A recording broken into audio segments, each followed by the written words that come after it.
Is there something I can say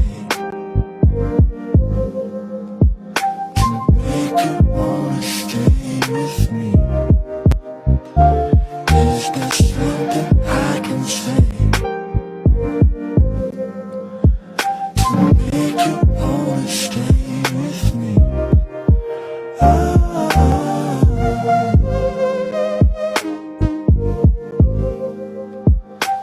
Make you wanna stay with me.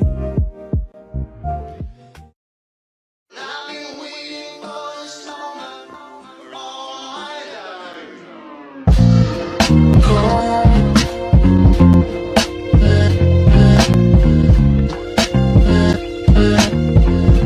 For this moment,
What's going on, YouTube?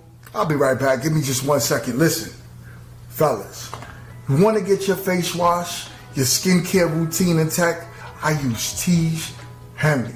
It's a daily face wash with an AM, PM moisturizers with instructions in the box that's very clear on how to get it together. I know this is not something common that us men do, but it's very important that we take care of our skin.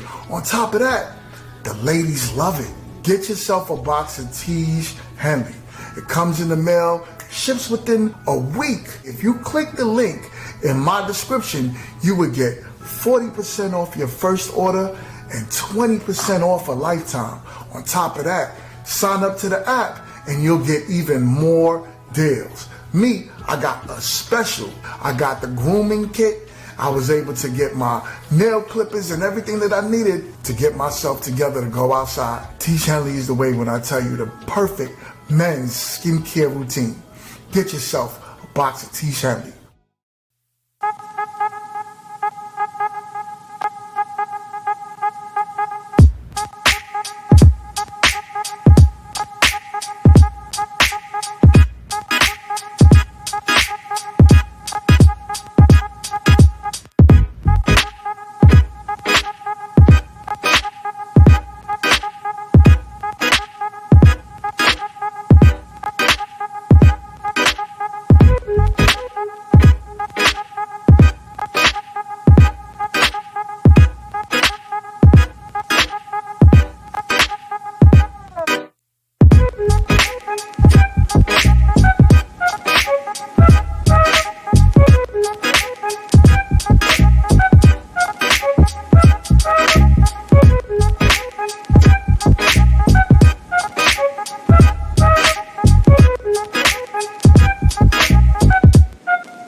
What's going on, YouTube? What's going on? We are back in the building. Everyone, unmute your mics. Unmute your mics. What is good, ladies? What is good? We have Hello, the hello. beautiful women in the building.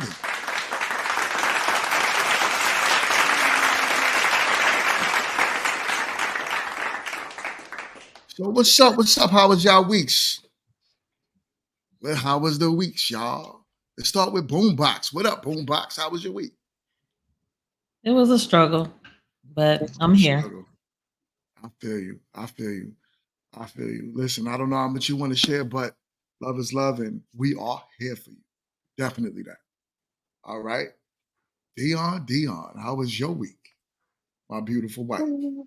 Well, thank you, thank you. The week so far is pretty good.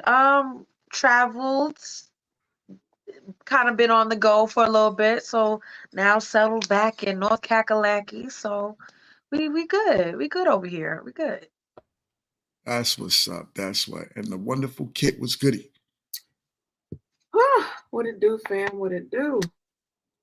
This week, it was actually a productive week. It was a trying week, so I feel like I'm in between Dion and Boombox. Like, I could have ran into traffic, but instead I skated across the street. So, good stuff. Now that's what's up. That is what's up. Jess, what up? Hey. How Yeah, was your so week? listen, my week, I'm above the ground and not below it. Let's just keep it like that. Stay positive. Mhm. Oh, you know what's crazy? My man Matthew said the week just started, but for me, my week started a few days ago. So for some reason I'm off, right? So yeah. How was y'all weekends? But there we go, right? So that's what's up, y'all. I'm off. I'm off. I'm sorry. My mind is somewhere else. But I we work are with here kids. It's today. already a whole week. I work with Yeah, kids. you know, Okay, It's already a whole week. it was a That's week it. man. yesterday. Not on a Word, Monday. word. Oh man, yo, this week already feels long to me, and it's only Tuesday, right? Only But Tuesday. it's only Tuesday. It's only Tuesday. But I'm looking forward to my vacation next week. I'm off work. It's beautiful. So, Congratulations. listen. So let's get into the show, right? We got a crazy topic. Believe it's going to be a good one. Pretty privilege. Pretty privilege. Mhm. Is it a good thing for y'all? Those that consider themselves pretty? The ones with the filters? But let's see. Let's find out what they Not got the to ones say. with the Side of pretty filters. privilege is being lusted over but never loved. People always want to say that they've been able to experience you, but that never that they loved you or cared for you or was attentive or helped build or whatever the case may be. Being pretty, for me, not has come at a disadvantage. However, I feel like I've said it in my other videos before, I will say it again. Being the pretty girl, people only want you for the trophy to show you off, like, oh yeah, look at my tape, like whatever the case may be. But I've hardly found longevity. It's just, it's short-winded. It's like, yeah, she's pretty, that's who I'm with right now. And then it's like, yeah, boring. Next caller. Next caller. Next caller. Next caller. And it's like, you can be the best woman, like the prettiest best woman. Like, you could be nurturing, you could be caring, you could be attentive. You could tick every single box. You still won't make the cut because you, as the pretty girl, you're in use. It's a lusting. You're in use, and then when they're finished with you, when they're bored of the pretty, it's next. I'm telling you. I'm actually telling you. People just want to say they experienced the pretty girl. They never want to sit down and say they loved the pretty girl. So, ladies, question is being the pretty girl and having pretty privilege a good or a bad thing? How do y'all feel about that? Don't all start at the same time. Well, I just loved her accent. I'll start there. It was the pretty. It was the pretty for me. Every time she said pretty, I was like, ooh. Because I'm in my Bridgerton phase right now. So that just, Oh, did a little something for me. That so should have let's been go with Did a little something. what's your thoughts on the topic? Well, pretty privileged. Let's go to the Google real quick and see what Google had to say on what privilege is. So they had said pretty privilege, also known as the beauty premium, is the societal bias that favors people who are perceived as conventionally attractive. It can refer to the economic, social, and political advantages that people receive based on their physical appearance. Okay. Well, with that being said, I feel as though um I can understand the trophy aspect. It took a minute for me myself to feel that, and or to take a step back and say, I think I experienced that, because I mean, just going off of my own life experiences, I didn't feel that I was the pretty girl, the pretty one, or the conventionally attractive one, as our friend Google has said. So when I got older and started to date and have relationships, I did feel at one point that I was the trophy. Like, that was weird. It was weird for me to even take a look back and be like, I was kind of like the trophy a little bit. But I didn't feel like I wasn't cared for. It was just more like, is this going where I think it's gonna go, or nah? Like, am I just looking like real nice in the picture on the side? What are we doing? So So I guess, babe, the question would be: do you feel like pretty privilege is something that, like how this woman's saying, it's a bad thing, like it's something negative, right? I just think that's just how the world works. Like, we live in a society where your looks are going to be judged. So if you kind of fit that box of what attractiveness is, or society considers attractive, then I don't think it would really be a bad thing. I think women that are kind of crying and saying, "Oh, you don't understand, being pretty is so hard." Like, I'm sorry, I can't relate. Like, I'm like, let's be for real. Like, if you're getting comp drinks, or if you're getting somebody running in front of you to open the door, or things, like certain perks, I guess, if you want to call it that, like, is it really that rough? Is it really that hard? Or you're just like talking about the trophy aspect, because don't act like you're not using your looks to gain things or gain access to things. I'm just like, I don't know how genuine that is. That's how I feel. That's what I'm gonna Right, start with. right. Okay, okay. Boombox, what's your thoughts on this pretty privileged topic? I think that what she may have been trying to say is that it's not her brains that gets her the guy. It's the beauty. And she's wanting a guy to look beyond that. And she doesn't get that from the men that she's attracting to her, because all they see is the girly girl in her, or that she can just sit there, like, just sit there, be cute, don't do nothing, be quiet. Like, that's what she's getting as far as the guys that she's attracting. I don't know, this kind of goes back to the conversation that we had last week, where it's just like, having that conversation and knowing a little bit more about the guy beforehand, before getting that Right, involved with him.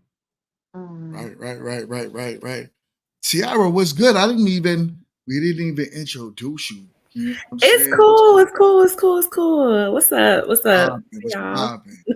So I don't know if you got the gist. We're talking about women thinking it's somewhat of an issue with the pretty privilege. I got a lot to say about this, but I'm gonna let y'all talk. I'm gonna leave a cliffhanger on this one. Go ahead and talk. I know, Cliff. I would like to say, okay, so there's two ways to look at it, right? So pretty privilege could be used to your advantage if you need to get ahead in life. I remember I went into GNC and I got free supplements just because of how I guess I looked that day. It wasn't that I said anything. I picked up some stuff and he was like, "You want some more stuff?" And I was like, "Sure." So I came out with probably like $200-300 worth of stuff for free. But Damn. from her perspective, I can see how it can be hard for you to have real connections with people, because some people will have this image of you, and then they get into a relationship with you and they don't treat you how you think you should be treated in that said relationship. And I noticed a lot of women who are very beautiful have issues in that area, where they get in these relationships and guys don't, they chase you, they chase you, they chase you, and once they catch you, they clown, like they do everything totally wrong, they dog you out, and you're like, dang, I gave you a chance, you said I was beautiful, you said you were interested in me. And I think it's basically because people have this image of you, and they, once they really experience you, they don't quite like you, you know what I'm saying? But Like, let or me let me let me let me let me ask you a question on what you're saying right now. What if, okay, you gave the man the chance, right? Because obviously you held the value at the moment, right? That man looked at you as a beautiful woman. He went after you. So he got you. Now, what if he realized in the relationship that that's all you had was the beauty, but you lacked brains, you lacked good conversation, you lacked femininity, you lacked the things that's important to a man? What happens then? Well, that was going to be my other point. I know the women on here might be like, girl, what you talking about? Some pretty girls feel like they don't need to have a good personality because of their looks, right? They feel like because they're pretty, they don't need to have a sense of humor, that they don't need to be good people, that they don't need to have things outside of what they look like, right? Their entire personality is what I look like, how to maintain what I look like, and to get the men to see me in a certain light. But once they really catch you, you don't have anything else interesting to talk about. You don't have anything interesting to bring to the table. I was going to bring up an example, but never mind. But I'll give you this example. It was a girl. She's beautiful, gorgeous from the outside in, body banging, face banging, hair, nails, everything, beautiful woman. But when you get to know her, when she got into this relationship, this man realized, like, she don't cook, she don't clean, she don't have any ambition, and to be completely honest, her conversation is flat. And this Mm. and he was like, you gonna have to do something. You know what I'm saying? I gotta do everything. All you do is just sit there and be on social media and be like, yeah, look at me, work your little job, go to the gym, and that's it. You don't have Mm. anything else of substance associated with who you are as a woman. And frankly, I'm bored and I'm sick of it. And you need to get out of my house. Ooh, Wow. not get You out know of what my I'm Wow. house. saying? You get the boot. So You I said all that to say this, like, some women, I understand how pretty privilege can be hard for some women, but to be completely honest, if you are completely leaning on your looks for everything, then I'm sorry, you're not gonna get far in relationship with certain men. I don't know how other men view trophy women, oh and no, there's simps out there. There's simps yeah, out there. yeah. Um, so Kit, what's your thoughts on the topic? Oh boy, I thought he was gonna skip me. Oh boy, pretty privilege. So it's a lot to say about this. And Pretty, pretty, pretty. my pretties, my pretties. Oh boy. Okay, so first things first, pretty privilege is absolutely a real thing. I think that a problem with pretty privilege, before I even get into what my real thoughts about it are, is that people assume that the people we deem pretty believe that about themselves. And so they have a level of expectation about how this person is going to be and act and do, where they don't even have that thought about themselves.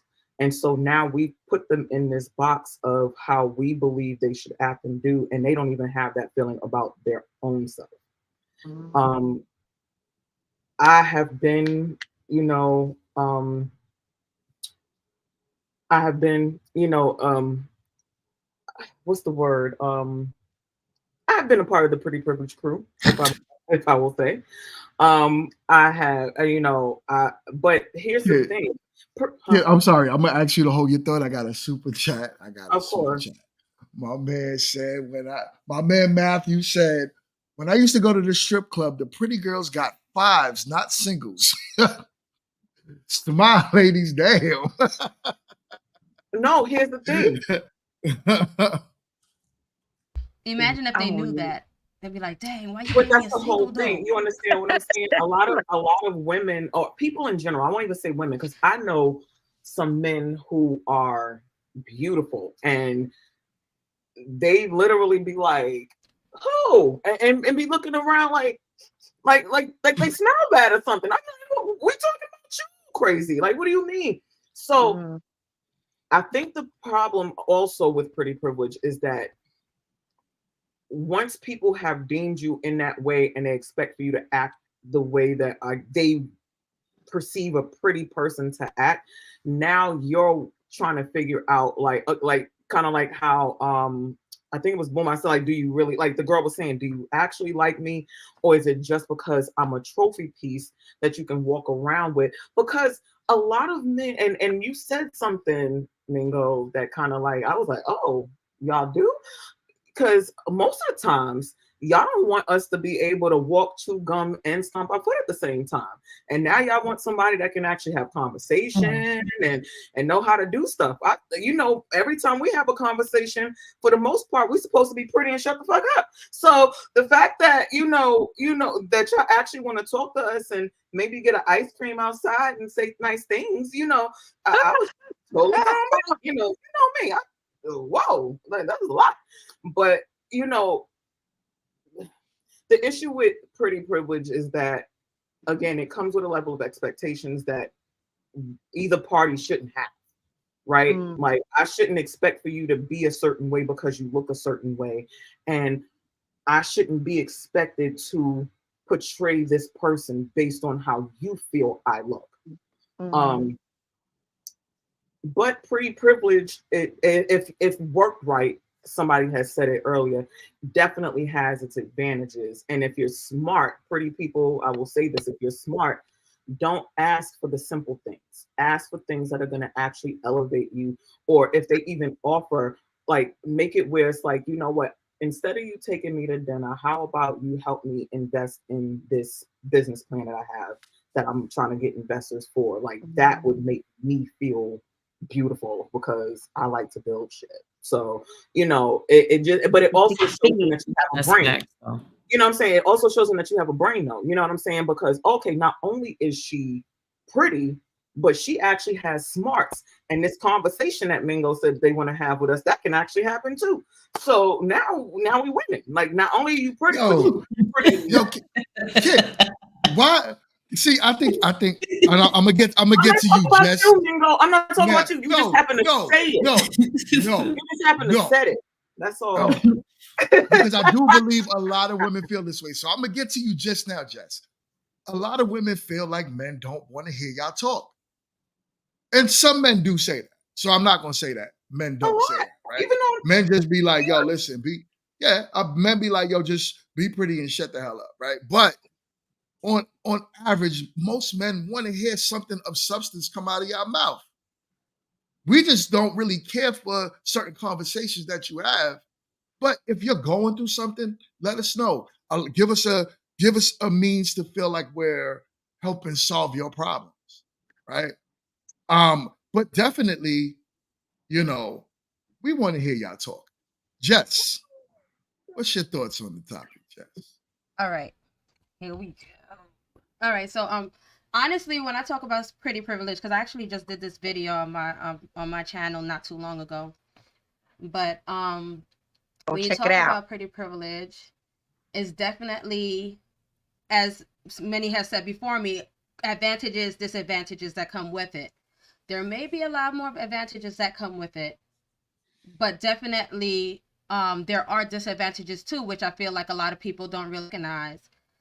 But I know I grew up as a little nerdy geeky kid. So I feel like sometimes that comes with an advantage when you kind of do a little glow up or whatever the situation is later on in life, because you've already like glow up. built on everything else while you didn't have all that easy going, throughout the society and all that stuff.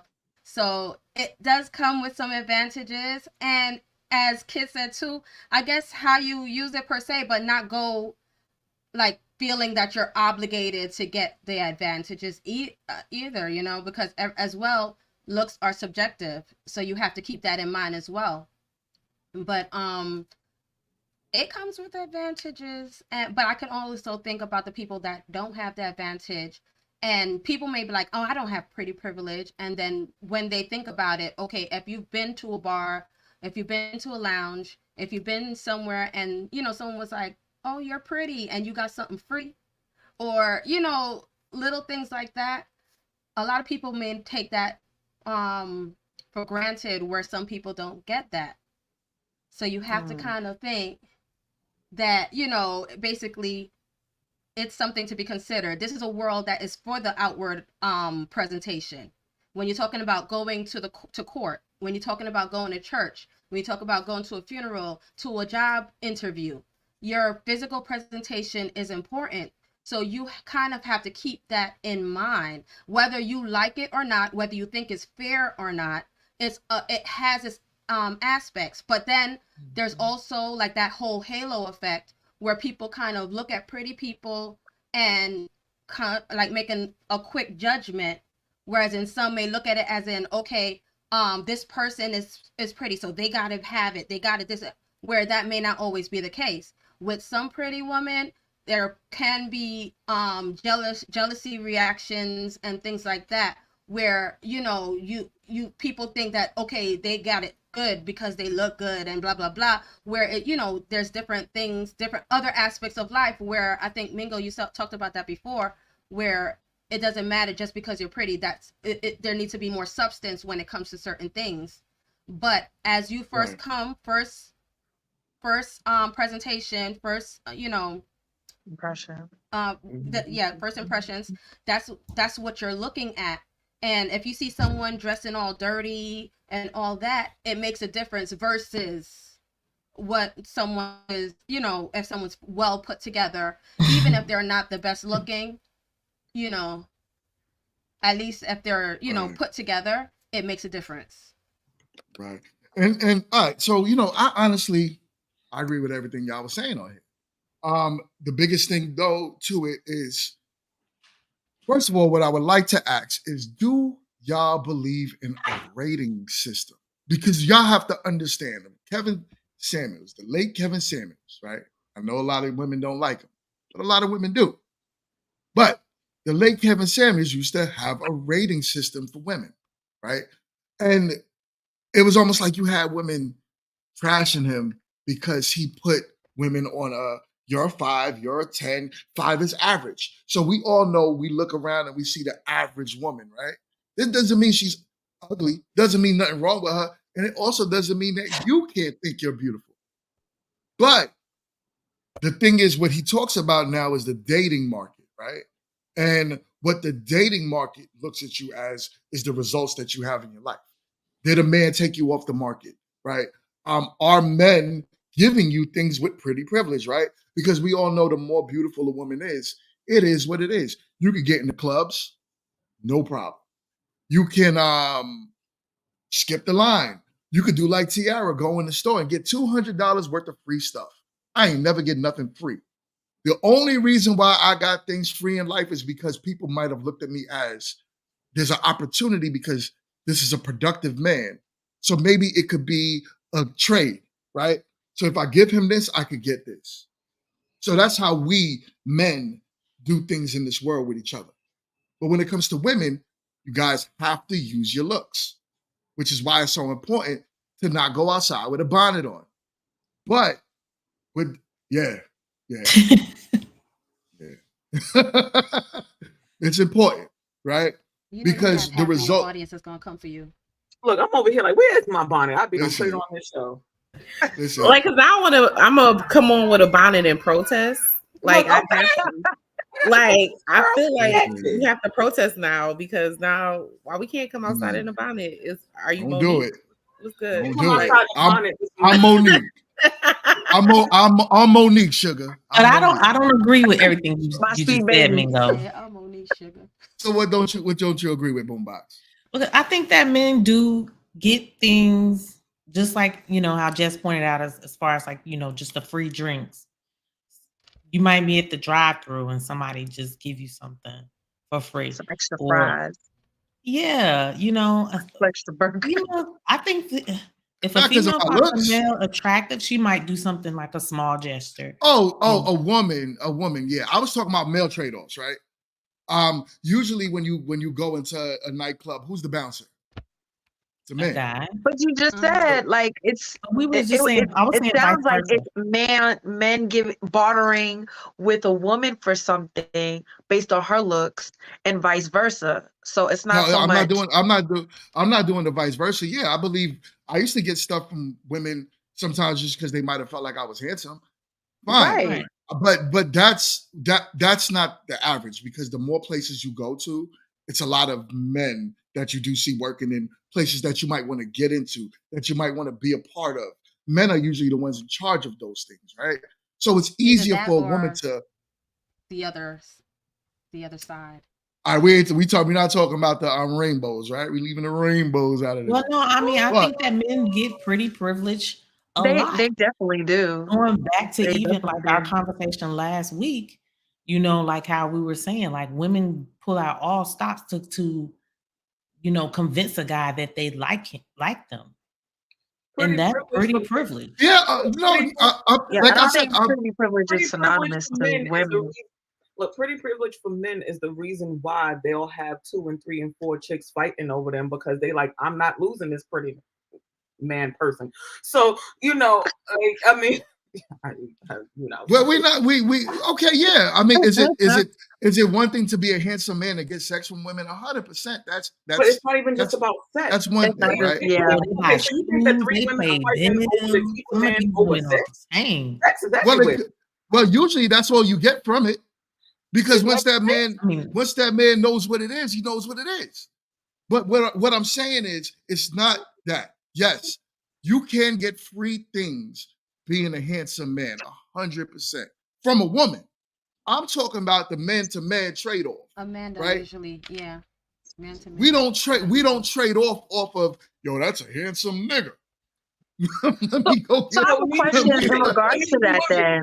You went back, I'm sorry, Dion, because if you remember, you Yeah. went back and you said that, what did you say? It's not even about a man situation because we're talking about pretty privilege. So unless y'all are walking around thinking that each other is pretty, which is weird in itself. Well, then I just brought up one part, and then y'all started coming.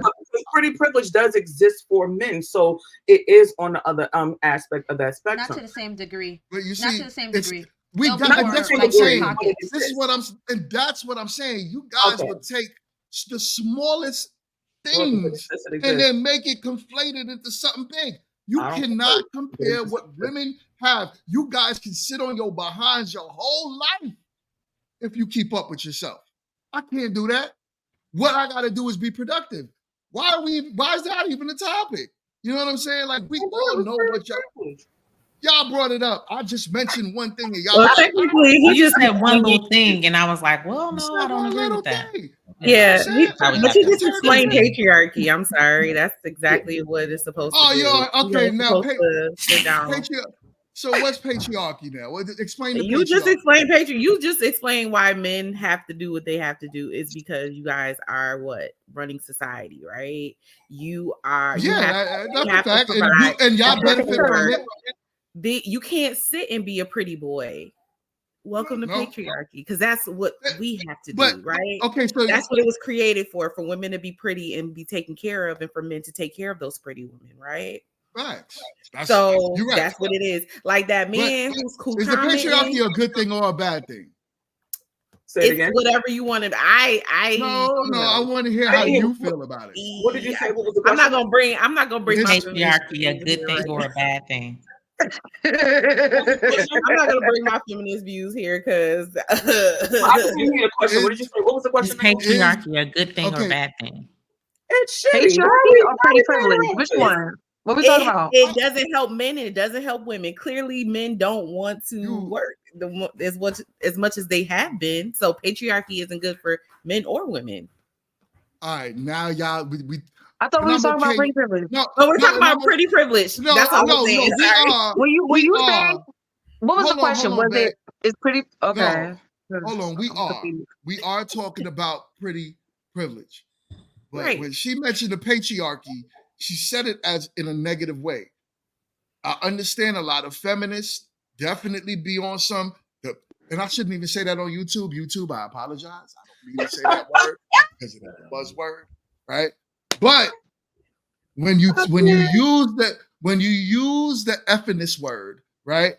And when you are an effiness, I should say, and you talk about the patriarchy, you say it as if it's a bad thing, as if you guys are not benefiting from the patriarchy, as if the house that you're living in wasn't built on the construct of the patriarchy, the cars you drive, the roads you drive on, everything that you can tangibly feel and look at was built off of the patriarchy. So that way you could sit on your behind and do nothing while your man is going outside and working. Ooh, I see Just some saying. eyebrows. I see Just some saying. eyebrows. But I'm a womanist. First of all, I'm not a feminist. I'm a womanist. hey, Look that up. I'm a okay. black woman because I can't be a feminist. Anywho, I'm gonna just go to. I'm a womanist. There's a lot of sisters that say that they are feminists. Well, yeah, that is I good. understand that, and that's their political beliefs or whatever. But what I was saying is what you were explaining was patriarchy. What you were explaining was men can't tell other men, "You pretty, I'm gonna get you something free." Like that's something that just doesn't happen. It's like- And I guess I would say no hetero situations, not in the the pride, the flag situations. Right. But I wanted to say was pretty privilege. Have we ever even thought about like pretty privilege, even in instances of like business, right? So, for example, I think there's a statistic. I have to pull it up. I want to Google it before I even like rattle off any stats. But how like certain people are not taken seriously in their careers because of how well they look or how they're not doing well in their careers. Like I think there is a statistic about women specifically in business where their opinions and their know-how, their strategies are never considered because of how they look. And that can also be a negative of pretty privilege, right? Or you being beautiful or being pretty because people are not taking you seriously in your career. Whereas with that, when they probably were pretty enough to get the job, but not pretty enough to excel. Well, but not excel in it. Yeah. To excel in it. You feel what I'm You saying? have the look. A lot of people do get picked in different positions, and who did it? I think it was Dateline. They actually did like a whole spread. I think it was. That's what I was thinking. Yeah, I'm about to say between names and like appearance, they showed about how you can come and be even if you were a healthier sized woman and your resume was down to the nines and you have on a nice suit and you look like you're ready to work, but your counterpart comes in, could have half of the know-how and acumen that you have, that the other person have, but they have a certain aesthetic that's more appealing, and they will pick that person and their appealing aesthetic over someone who is more qualified to do that job. Pretty privilege definitely, it has its advantages, but it definitely has its disadvantages. Case in point, anytime I go someplace, right, because of my aesthetic, if you will, when I dress, it can make other women feel a way, even though I haven't done anything personally to make them feel a way. So what I find myself doing is I go out of my way to give them compliments so that they understand that they're the pretty girl too, right? So even if I can't think of something like in that moment, I might be like, yes, Yellow, Okay, I see you in your yellow. Oh, I love your shoes. Oh, your hair is beautiful. Because then what it does is that it ultimately Disarming. neutralizes, it disarms them from being like this, like, oh, who is that? And now they can actually just see you as one of the girls. Like, oh, she's not, oh, she's pretty, but she's not like them. You understand what I'm saying? And I literally have had to do this several times in my life as an adult, in my younger years, like for like 20s and up. Like I've literally had to find myself where you have to like disarm them, because if not, you'll be at an event, a place or whatever, and let's say it's just you and your friend. You'll be ostracized. It'll be you and your friend standing in a corner. And then, of course, if the dudes come and talk to you, oh, now they must think they all that because all the dudes are over there. It turns into something else. So, being a person who's had to do that and understanding that privileges can have its disadvantages depending on the time and the place in the arena. It happens. It happens in business. It happens in personal situations. It happens in government. It happens everywhere. That's why they always be like, think about it. Like everybody that you've seen in Congress, the Senate, they all have that same wonky Congress looking hair with the bouffant bang and the side, and it comes around. Or Kamala is the same. I wrap it and I comb it out, and it might have a little bend at the bottom. It's all the same aesthetic. It's all the same because it has a uniformity. If you go outside of that, you're the oddity.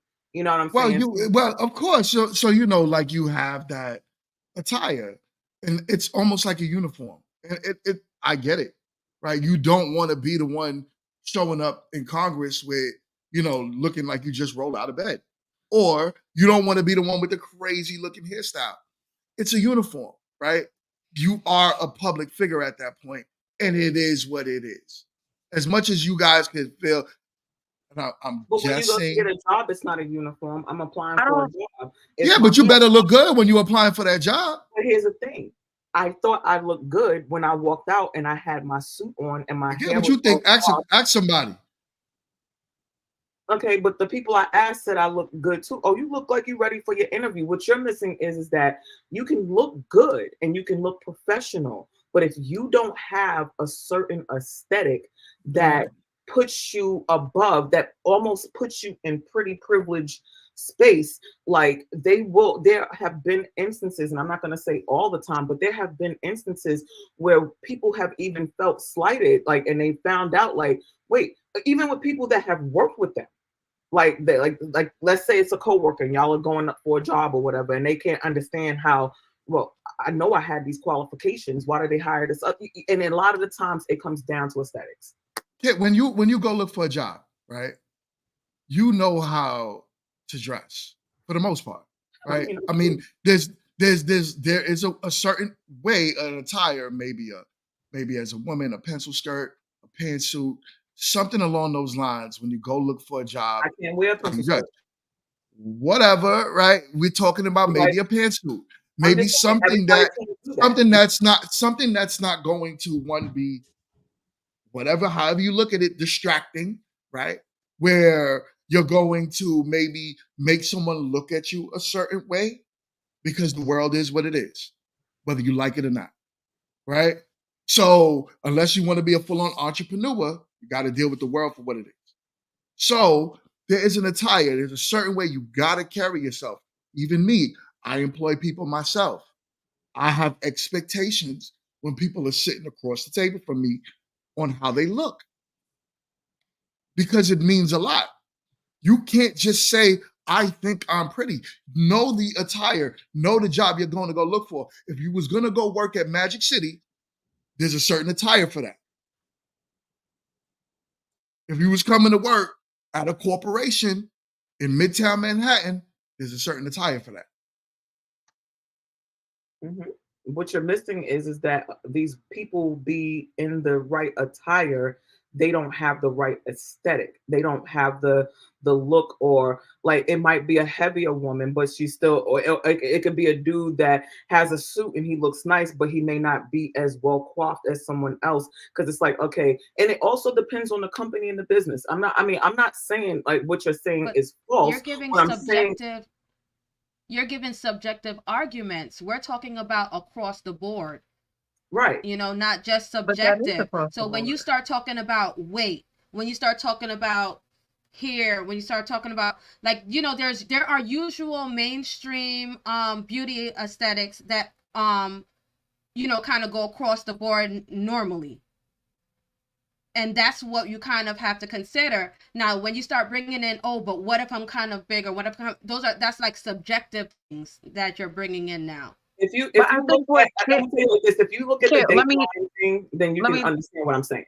That's all I can tell you. what I feel that Kit was going after, the point that she was touching on, was desirability. That desirability plays a role in in society as a whole, whether that's in dating, whether that's in business, whether that is in friendships. There is a level of desirability that people, a desirability bias that people walk around with, whether it's subconsciously or not. And the truth of the matter is that when you're on the other side of that, it's a different experience. When you are not considered desirable, your experience is different as opposed to the person that is considered desirable. And then they're having their walk. They're having their experiences of getting all the attention when they go outside, or having all of the access to certain social status, or whatever the case may be, or even the possibility of being able to move up at their job or not, whatever the case may be. Because I feel like it sounds like we've all had some experience in pretty privilege to a degree, whether it was the glow up, whether it was all my life I had to fight, I just been pretty all my life, and I just, this is just what I had to do. Then okay, cool. But we've all experienced it to a degree. And I think even when we look at our friendship circles, or the people that we've hung around with at certain seasons of our lives, seeing the person that doesn't have that, even though you didn't realize, because you touched on a good point, Kit, of sometimes you could be the pretty person and not know you're the pretty person. You're like, who, me? Like, what you talking about? I'm just regular degular. No, you pretty, you cute, okay? But you didn't know, but you just woke up like that. That's fine. So you could be that person and then have a friend or have an acquaintance or associate that's not in that box. And then sometimes that's where you see those situations of frenemies, where it's like you didn't even know Shorty didn't like you, or had some disdain for you because she thought you was that girl and you just being regular old you. And she mad. And then you find out she mad down the line. So it's like it's so crazy to be in those spaces, because it's like you have I've seen some women that walk with it like it's a badge of honor. I'm pretty, look at me, I got it, and it stank. And there, there's something about it where it can be, to me, unattractive and kind of ugly. Your insides is ugly, your inners, okay? But when you get to get to the people that are okay, I do find myself attractive, but yet and still I don't have this arrogance, this air of conceitedness where it's just so off-putting that I can be personable. I can be that person that has to disarm other people because I don't know how you're going to take me in a room. Hey girl, your shoes look good. Hey girl, I like your hair. So let me ask you a question, right? The woman that is not pretty, do y'all feel, or she doesn't benefit from pretty privilege, do y'all feel bad for her? Yes. Like, do you feel like she deserves to be treated a certain way because she's a human being? Right. Absolutely. Yep. And that's what being a girl's girl is. Like you That's stand what up. womanist. That's what a womanist is. It's an Alice Walker term. I'll go into it one day when we talk. We could talk about it, but it's basically, standing up for men and women, but it's from a race, gender equality perspective. Anywho, We love Alice Walker. Alice Walker is my girl. Stop. Okay. Anywho, what was I saying? I feel like another great thing about pretty privilege is if you're the pretty one in that situation, it's you making sure that your, I guess, less prettier acquaintances, or if you're in the vicinity of those who are getting mistreated, that you can advocate for them, right? So advocating for those friends, like if you're gonna buy me a drink, this is just the simplest. Can I get 3 drinks? Right. All of my friends about to get drinks, right? Like exactly. Everybody get a drink every time. You get a drink. Why y'all? Hold on. You're talking about getting drinks from men for your friends? This is just like a simple example. Just a simple example, not what I'm experiencing now, because the only person that I'm drinks that's is the one I live with. But that's a whole nother topic we got to talk about, because y'all really be using men. But when men turn around and use y'all, it's not the using part. She is talking about the advocacy. Like, okay, if I'm the pretty friend, so my friends is here. I don't want my friends thirsty. Like, I don't want to be that friend. They don't got money. They broke. They not broke, but you want to please me in this instance. So pleasing me is also pleasing those that I came with. What? This is crazy. I mean, I got pretty privilege. Like if you have pretty privilege, you might have the pretty to your advantage, right? And this is why I love these spaces, because men are actually telling other men to stop simping. Stop just doing. Okay, it is not okay. We don't have to stop that. That's nonsense. No, it is. Gentleman is not no, no. Forget that because you guys don't appreciate it. We do appreciate it. I said that's not true. That doesn't have anything to do with that. I wish I had a blue cap right now. I would throw it on top of my Yankee cap. Because God clapping, son. Got a little blue in there. You're not going to disrespect the Yankees with a blue cap. Oh, not the Yankees. No. I might take it off and put the blue cap on. There you go. But because y'all capping right now. Are y'all I'm gonna say this. I'm gonna say this as someone who in her friend circles is deemed, one of the people, right? I make it a point to advocate for my people in probably in different ways. So it's like, whether I'm giving them that energy, like, oh no, you with me, like this is what we doing, like, you know what I'm saying? Or if I go out, case in point, if I go out with a friend, like I'll bring my friend, I'm like, oh, okay, are you bringing anybody? Oh, well, my people's gonna, okay, I'm gonna bring my girlfriend. I don't have to, I got EBT privileges. Oh my God. I'm sorry, that just threw me off. But I try to advocate for them in ways that make them feel better about them so that they'll advocate for them. Does that make sense? So if they're not feeling like, oh, well, I don't know how I feel. For one, I tell my friends, like, if you're going to put on something, make it where you feel amazing. Because if you feel amazing in it, then that's going to radiate. That's the energy that you want to radiate so that people will draw to you in a different way. You don't want to put on something where you're fidgeting and you're kind of not sure and you're kind of, you know what I'm saying? Because then that's the energy and it comes off like you're not confident. And confidence is a sexy thing. So we know several ugly people that get several beautiful people just based on the fact that they are confident and can make you laugh alone. So, when I think about my friends in that way, I'm like, okay, let me make sure that my people not only feel like they look good, but they know that I know that they look good. And then when we go out, we all look good together. So even if the lowest friend is a 6 and the highest friend is a 9 or a 10, we all come in as a collective 8, if you will. You know what I'm saying? It don't work like that for men, though, right? I get it. You guys feel that way about yourselves, and that's awesome. Men ain't gonna look at you. They're gonna look at you, the 10. Then they're gonna say, well, maybe the 10 might be a little too whatever, depending on how she moving. So I'll go down to the 8. Oh, the 8's a little wild? Okay, so I'll talk to the 6.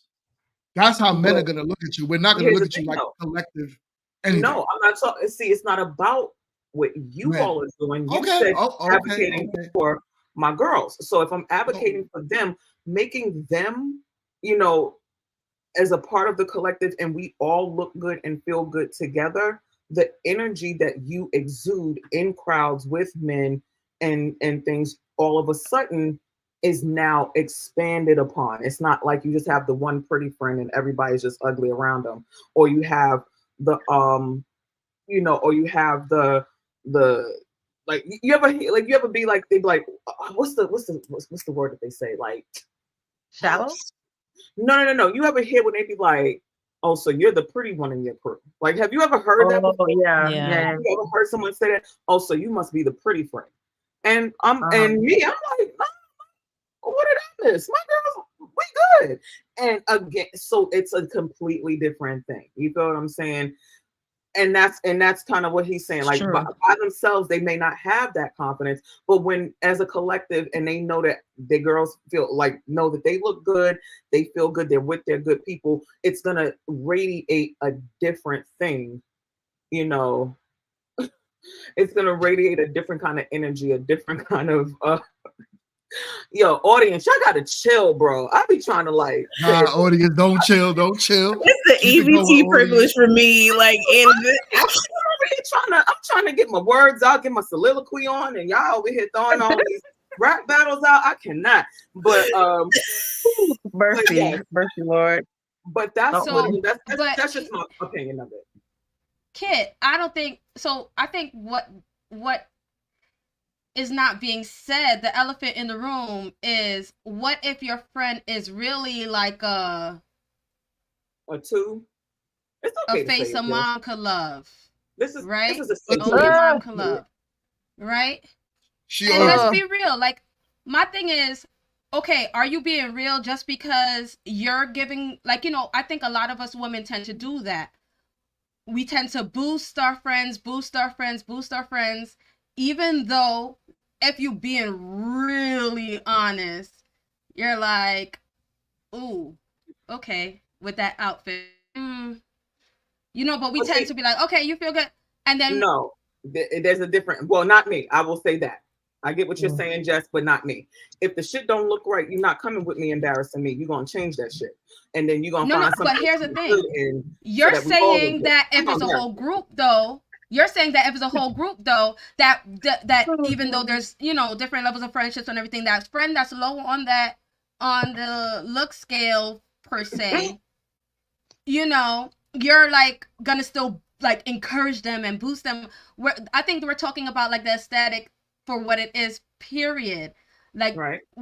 I think Mingo was trying to ask pretty much in a sense, what's gonna happen with them per se, because the guys are not gonna really look at them. They're not gonna really try talking to them. They're gonna try talking to, he said, they're not really the 10. That's what you said. Maybe go for like the middle round or whatever. You go for the 8. If the 8 is whatever, you go for the 6. That is what it is, but we're not gonna hit up that 2. That 2 is left alone. So the reality is there though. And then what y'all said was y'all gonna ask the man to buy the drink for the 2. You tripping? Let me say this: we live in Charlotte. If he gonna do it or not? For those of us that are in Charlotte, do it. For those of us that are in Charlotte, and I'm sorry, my friends, I love y'all. People who know me, I love y'all. Let me careful, Charlotte. Let me lead with that.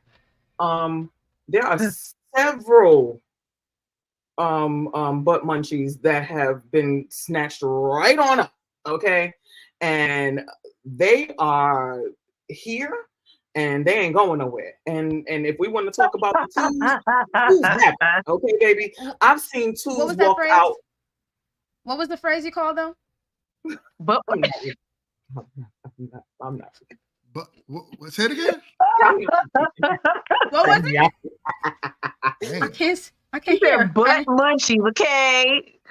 But that's what I'm saying. Like, I know tools that are getting slayed right now here in Charlotte. Exactly what you said. But how did they get to the slay part? I'm sure drinks was involved. I'm sure that there was. But you gotta realize that. What you gotta realize? Not just about that. Men don't.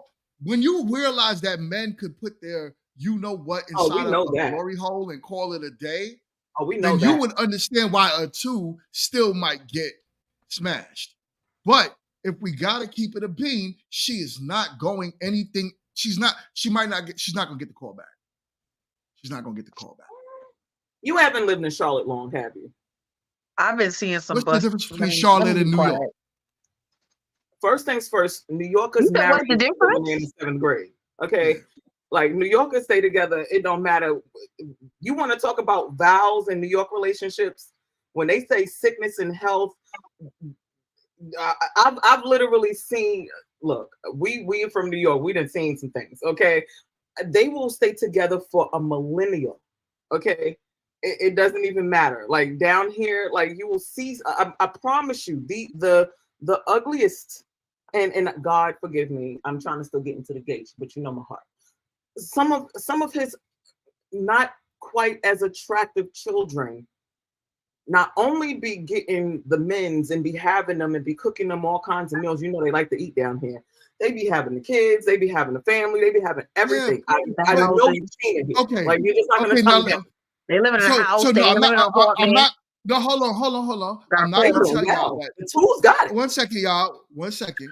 I'm not gonna tell y'all that the ugly women, we just gonna call it what it is, do not get men. I'm not saying that. Do they get the men that you guys might want, though? That's the question. They get what they can. Here's the thing. You always see it, right? And me and Dion just had this conversation the other day where literally it actually shows studies that when women drop weight, right, meaning that they were the biggest ones in the clan, Oh, you did. they drop the weight, they end up leaving their husbands because the husband is not the desirable man that they would want. They have better quote unquote options now Is that what happened? that they drop the weight. Huh? I said, is that what happened? I'm so chill. Oh man. All right, listen, we're not throwing shots at my guy. He's not here right now. You know what I'm saying? I just asked a question. Talk to chill. You know what I'm What is saying? tea? But I'm sorry.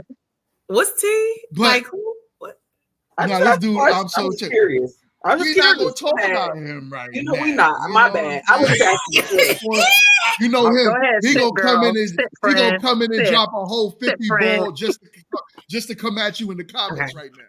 And So, I'm okay because you know what? That means that I help support the channel. If we get a $50 super chat, that means I did my job, and I'm okay with that. Man. Okay, you can take that 50 to the So bank. what's leave my guy out of this. We are not talking about I'm so chill right now. I Listen, wasn't look, talking about him. I just asked a question because it I felt don't- like it related. He lost the weight, and you know. but you know what? And, Mm. you know, and I'm gonna say this right because he said it. He said when he was 300 pounds, he did not have the options that he has at the weight that he's at right now. He's at his fighting weight right now. And it is what it is. His ex-wife left him. And I'm only saying this because he said it on the show. But he didn't leave because when men lose weight, they tend not to leave. It's usually vice versa, right? Now they don't. They stay. Men don't break up relationships as often as women do, and that's a stat. So we're not talking But- about fidelity. We're not going to talk about the cheating but- part, right? no, We're just going to leave that no. part alone. Well, I'm not talking about his cheating part. What I'm talking Okay, I'm what- sure. because that could have been a factor. I don't know, right? All I know, I don't Yeah, know if he even I'm said saying that. generally.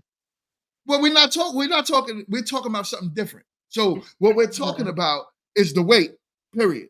Right. Uh-huh. So it's not saying when women lose weight, on average, studies show that they divorce their husbands.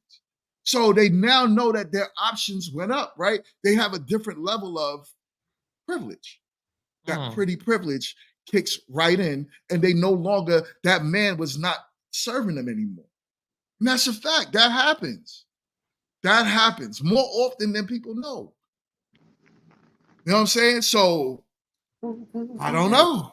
I don't know. I don't haven't know. really paid that those statistics any attention to.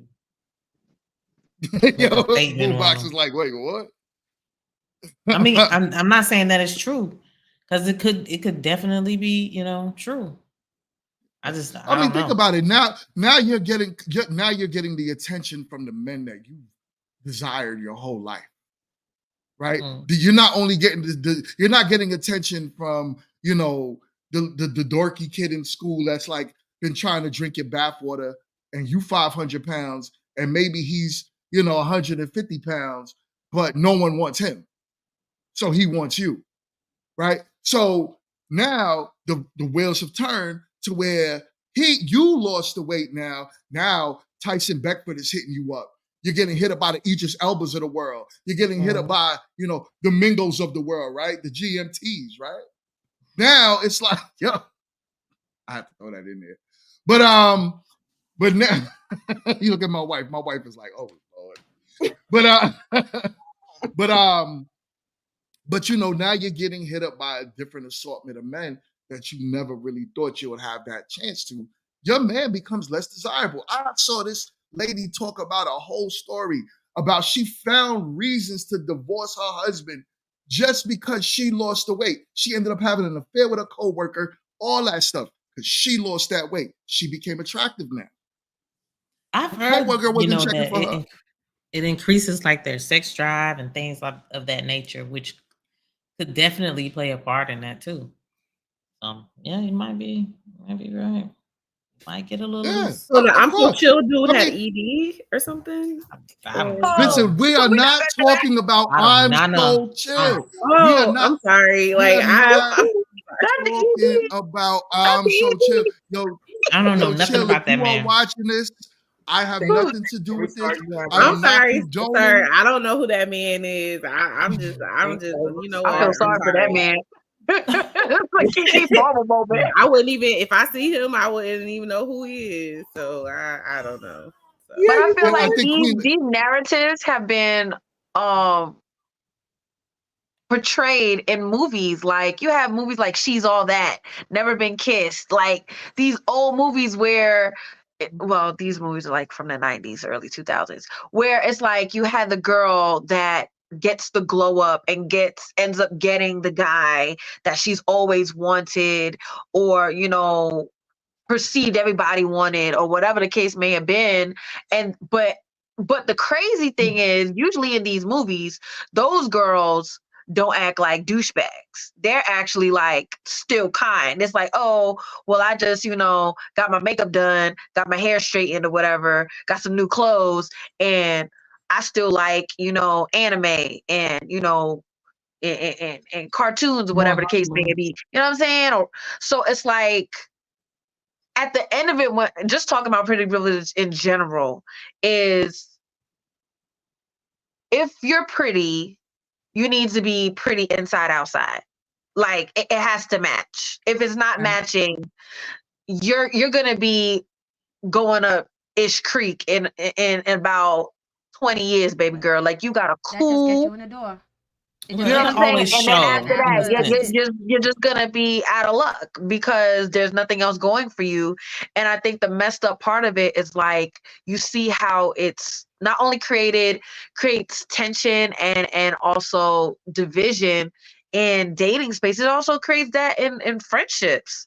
Like you don't even realize how harmful it can be being that type of chick or being that kind of guy.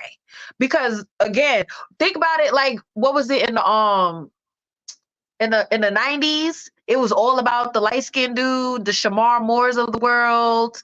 And who's to say? We don't know what kind of man he was, or is, I should say. But the desirability was like, oh my gosh, if you're not, a Shamar Moore looking type of dude, you ain't getting no kind of burn. But it still stood true in the sense of like, there was a desirability aspect there. There was a preference that was across the board of this is what we look at as a handsome man. And that ideal changed. And the same thing happened with women. At one point, it was like, if you're not a size 2 with long hair, whether you're black or white, you're not it. Now, then you get into the light skin too for women too, and light skin. Colorism was definitely played a part in it as well, on women as well. But then you changed into this Kim Kardashian era where, okay, well now you have to have the full lips, so you have to get the lip fillers, then you have to get the boobs, and then you have to get the butt done, and then your waist has to be this big. You gotta be black but not black. Right. So it's like the the standard of beauty changes. Mm-hmm. You know what I'm saying? The trend of beauty changes. So you have women that try to fit that trend. Naturally, they just came out the womb looking like that. And then you have the ones that go and have to buy it. And then here we are again. They back to wanting everybody to be a size 2 and everybody, taking Ozempic and whatnot. Yeah. No shade on I Ozempic. think We it love really we Getting love is, their skinny. like, getting when their you We really love think skinny reduction about it, so surgeries slim. and stuff. Right. You know what I'm saying? So it's it's really like tough. it is It's tough. It's a because lot.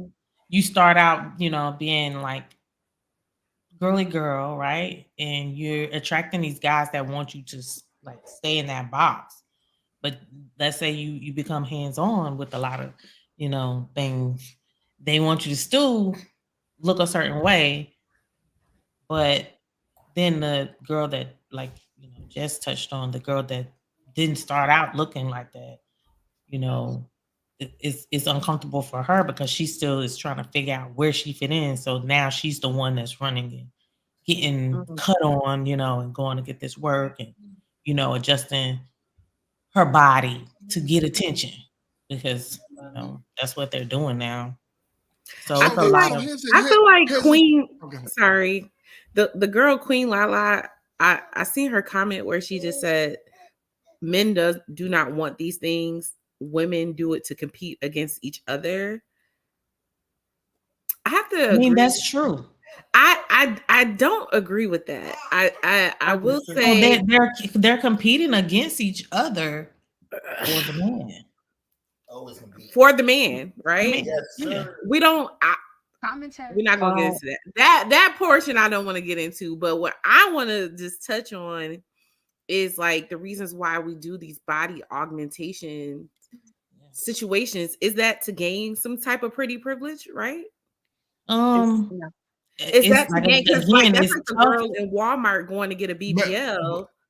Some but of it men is tell self-issue. y'all, men tell y'all not to get BBLs and y'all still do it. Well, I mean, Right? the BBL Y'all, is just you definitely got you guys, option. you got no kid, no. But Put your hand down, no kid. kid, because I know I know what she No, about to do. no, And I know what she no, about to do, and no, I'm gonna agree with it, like no. because that's what I'm. It's just like the girl in Yo, Walmart. listen. Why the girl I'm gonna asking give. I'm gonna. me I'm for the BBL? I'm gonna give. I'm gonna give. It's I'm gonna give it to because kid she just wants now. that I'm gonna give pretty it to kid just now. privilege. You guys are looking at what NBA players, basketball. Well, NBA players are basketball players, football players, hip rappers. You're looking at what they like. Yeah. Women look at a very narrow average percent of men. When all of these other men are outside of your scope telling you don't do that. We like you the way you are. You're a married woman, you ain't got no BBL, right? Men on average don't like that. But 3% of all men that you guys consider good looking, wealthy, such and such, and they're there with the Kim Kardashians on their arm. They're there with the I don't know these girls, man. Who's that one that ended up getting the butt injections and realized she looked crazy and then got it drained? Whatever her name. K Michelle, Michelle. she died from that. Yeah. So But this is what I'm saying. she was that sexy. Men are not telling y'all to go do that on average. The thing is, y'all don't want the average man, right? It's like a lot of women, not saying y'all, right? This panel, y'all are anomalies, right? But we're looking at what these women that are out there doing that, right? They are not looking at what the average man is saying, like, yo, I like you the way you are.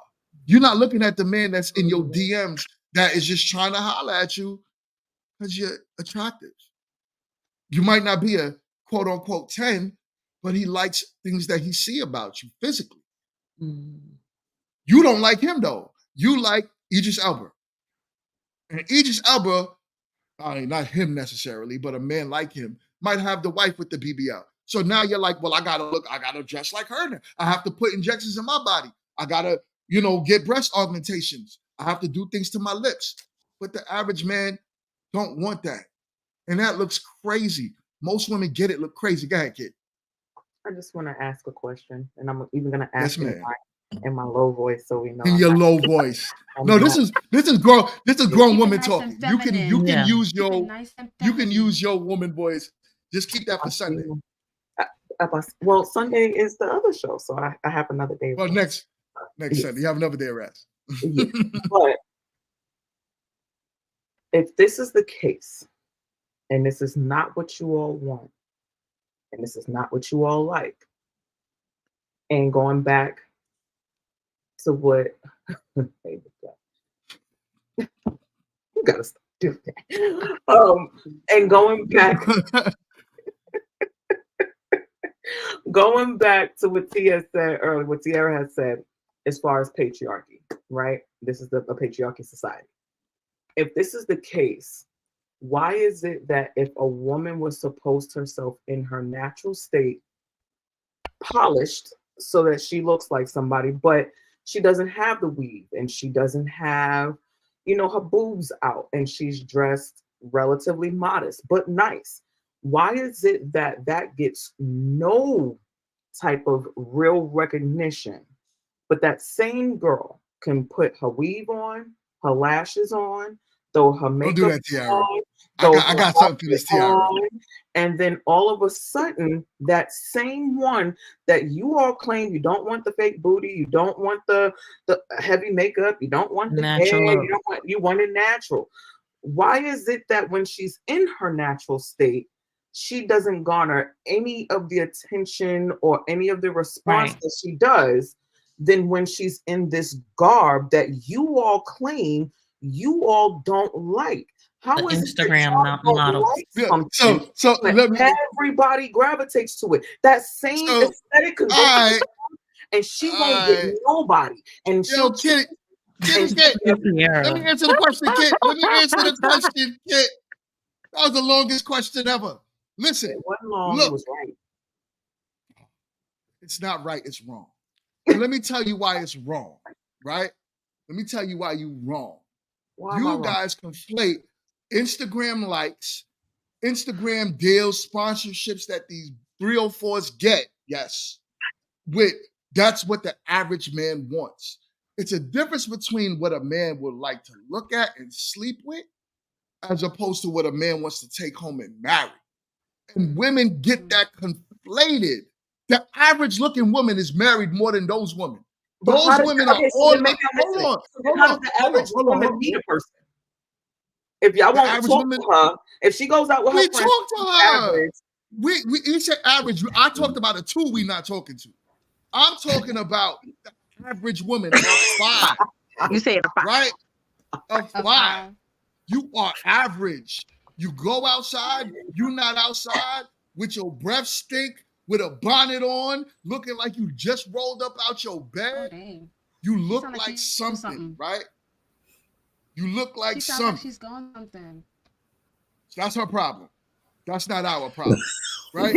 So when no empathy. now, no, None. no, life doesn't give you empathy. That's just how it Oh, works, right? No one wow. owes you no one owes you understanding. No one does, right? But the people you love. That's life. So, oh my God. That's okay, babe. That's just the world, right? That's just the world. So knowing that, you have to present yourself as you want people to respect you, right? That's just it. Y'all could do the slut walk all you want. Men are not going to respect that on average. On average. We'll talk about that later. I mean, Continue. But what I'm saying is that woman that you're talking about is definitely getting all the likes. She's definitely getting all the attention. She's getting sponsorships. She's getting deals. Companies are now dropping money in her pocket to do whatever. All these men are in her DMs. But who do you think is putting all that in her pocket? It's men. 100%. Like we said a few weeks ago, men pay for that. But it doesn't mean that men are marrying that. I'm talking about if you're What if desire marriage of is a not woman- your? What if marriage is not your end goal in that? I was just going there, right? Because what we're talking about is a woman that wants to get married, that is carrying herself in a natural state, as opposed to those other women. So we're talking about women that want to get married, right? We're not talking about a woman whose end goal is not marriage. But if her end goal is not marriage, girl, go ahead and flaunt it. But if the your woman pen that girl I'm is talking married, about was the same woman. It wasn't a different woman though. What I said was, if this the same same woman woman could be two. but what I'm saying is that how does this woman dressed in her regular, what you all say is the wifey look, how does she meet and talk to people, especially when she goes out and all the attention is on other women that you all claim y'all have Kid, no interest in? I'm confused. Kid, when you walk outside, this is for every woman on the panel. You all can answer this question. Go to the corner store. Right? When you go to the corner store and you dressed up regular, right? Do guys talk to you? Oddly enough, Do they guys talk when I'm in my bonnet and looking crazy. All right, whatever, right? Because you look at right there, they might see something in you. They might say, "Okay, well, something about her is attractive." Like But she you're can not, make you're not, pancakes. you're not, you're right. You look like you could cook something. So they might be looking at you for something that they might deem attractive. But we're talking about now the woman that's saying, "Okay, right now I'm going outside regular, or I'm going outside like 304." When you dress like that, you're going to get a different sense of attention. It is what it is. Why can't women just accept the world for what it is? Now, the attention you're going to get is going to be sexual. It is what it is. When we do, y'all tell us that we're supposed to be different. No, because we understand. Mostly men understand the world for what it is. We understand that you're going to feel that way. We understand that you're going to go outside and you're going to be like, well, men should think about the world this way, and men, I should be able to wear what I want, and men not look at me, and men move this way. It's not real. Y'all tripping. Just thinking like that, y'all tripping. Y'all need to go move into your own lady planet, thinking that way by yourselves, and let the women that want to look at the world in a clear lens live with us. Oh, okay. Well, the world is what it is. I'm gonna just deduce that men are a do as I say, not do as I do population. Just Yeah. That's leadership. You want leaders, right? Here we go. All right. So, if you say you want I'm gonna be quiet. What, sir? You gonna say servant leaders? Yes, we do love a servant leader. Like, Amen. No, I didn't say servant. No, we do that with our employees at work. Say, My God, today. My God, today. Leadership is do as I say, not do as I do. That's like the same thing when you think about parents. Like, I don't like that. You could not like it all you want, right? But I'm saying it like. Hold on. I'm gonna give you an example. Because my sentence was, I don't like that, comma, because when you even think about parenthood of a good parent, of them telling you, okay, well, don't smoke cigarettes because it's bad for you. And they're, busting down 2 packs a day. And then you wonder why your 12-year-old is sneaking cigarettes. What? You know what I'm saying? Or don't curse. But every time you turn around, it's beep, beep, beep, beep, beep, beep, beep, and then you get mad at your kids. So it's like, but just the same way you would tell our son not to watch certain type of movies on television, but you do it. But right? That's because it's age appropriate. Call it what you want, right? Because call it how you want, right? An extreme is whatever it is, but we could all look at across the board. What you do, you're supposed to be doing. What you tell your children to do, you're supposed to be the prime example of that and leading that in as a whole. If you look at God, God does it with us, right? So if you want to kind of break that all the way down, what you're conflating is how you feel as opposed to how it is. And the way it's supposed to be is women say they want a man. I can't have my wife going at certain places at night that I would go to. I might go to the QT at night and risk it all for some gas, but I'm not going to have my wife get up and do that. Why? Because I know that she's more at risk than me. So this is what leadership is. It doesn't mean you're a dictatorship, like I'm not going to take what you say and da-da-da-da. It's not that. But it comes with a level of okay, at the end of the day, if you want me to lead the relationship, you gotta let somebody has to have the final say.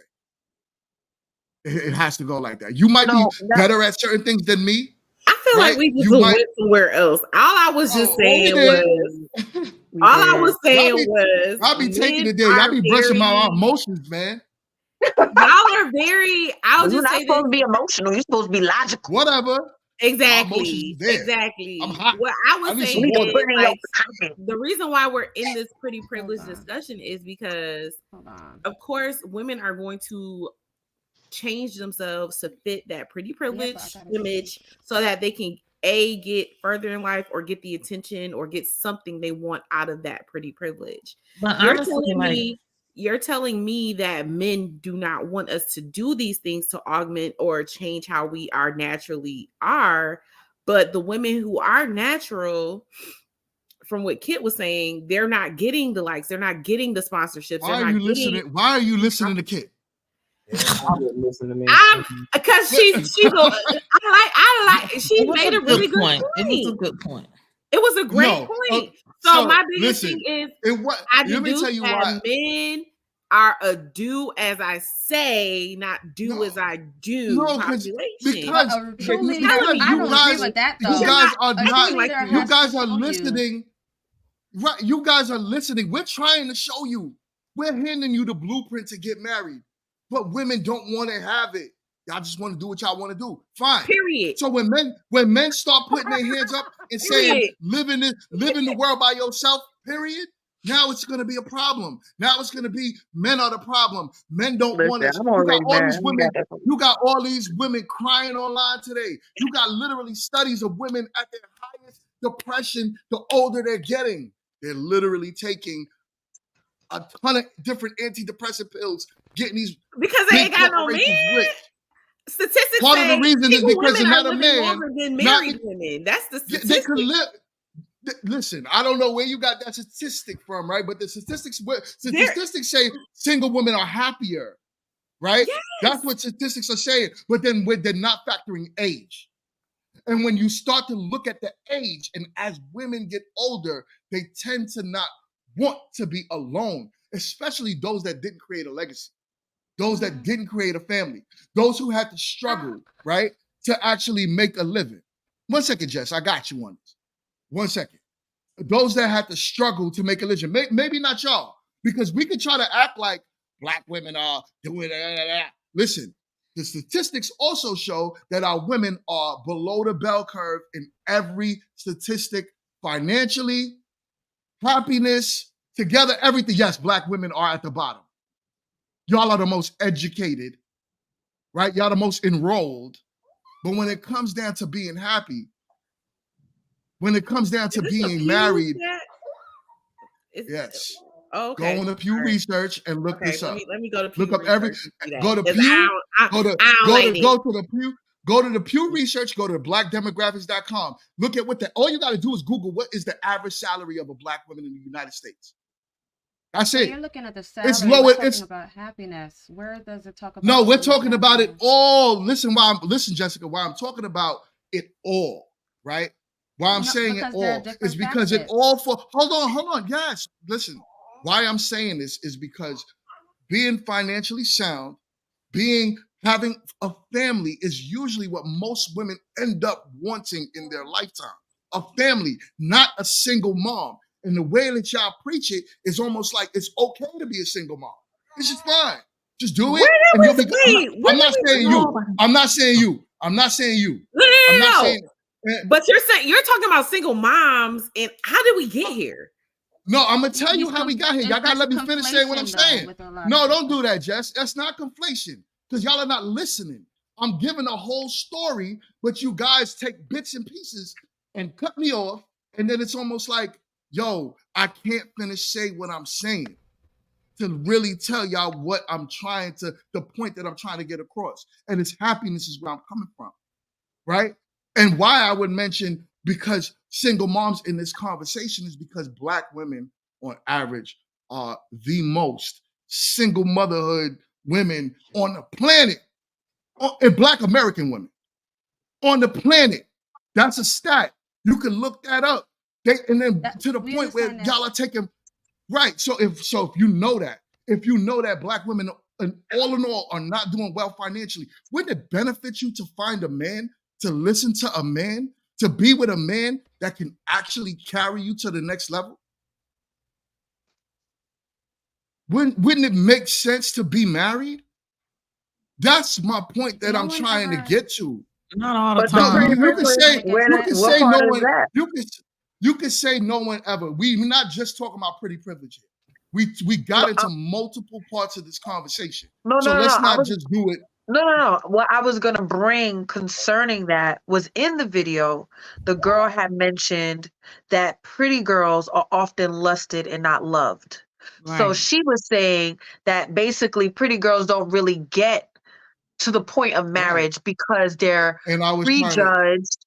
They're not considered trying to say that because we give y'all the blueprint to fall in love. We give y'all the blueprint. If Kit is saying that the problem is that the majority of women right now are not getting looked over because they dress regular, right? They dress and carry themselves as regular women, but when they dress up provocatively, when they get the BBLs, the same woman, as Kit said, the same woman is getting overlooked. She won't be overlooked for marriage. She might be overlooked for deals. She might be overlooked for brand sponsorships, money.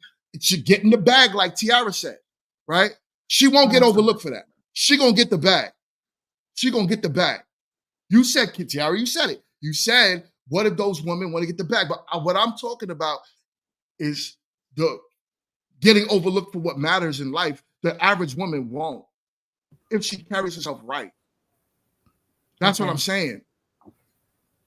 Well, maybe she's gonna meet these people on Mars. I don't know. I mean, maybe y'all existed and she can meet the man and they'll. I think what Trey just said is a better verbiage for what we're missing, and it's more so the shallow girls. So it's the shallow girls that are being viewed more so than just the girls that, I guess we'll say, the girly girls that are posting themselves in the natural light or whatever.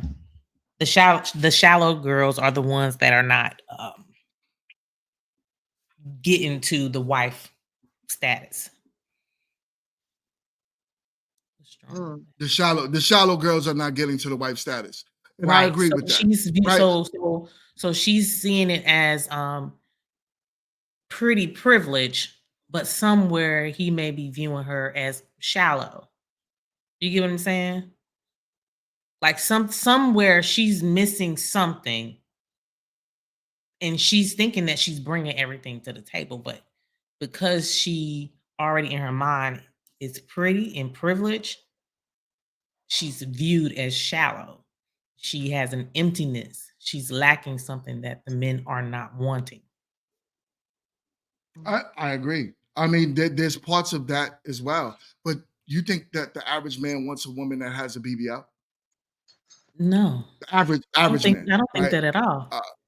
Right. Also, the woman that's actually looking for IG attention, that's something that the average man doesn't want as well either. As a matter of fact, I talk to a lot of men, and I talk to a lot of men, and men will tell you straight up they prefer their wives not to even have an IG unless it's business related. We don't, what women think that the average man want, so you would do the things to manipulate your body, build yourself up a certain way. The average man, I'm not talking about what y'all are looking at. The average man don't want that. We want you. I love my wife right next to me in her natural state. When she cut her hair off many years ago, I fell in love with. I love that. I like her haircut. I fell in love with the natural woman that I saw. That was the best looking. I fell in love with her. Sir. Deeper. I was gonna say, because you capping right now, because when you met me, she had the sew-in down on her back. I'm not saying that. With the Listen, swoop and back. what was we doing a lot of when I first met you? All right. So What? when But you were still talking about, oh my gosh, I love you. I can't wait to wake up next to you but when you someday cut your, forever. but when you Like that cut was your, when you gonna say when you cut your hair that I didn't give you a certain different type of attention?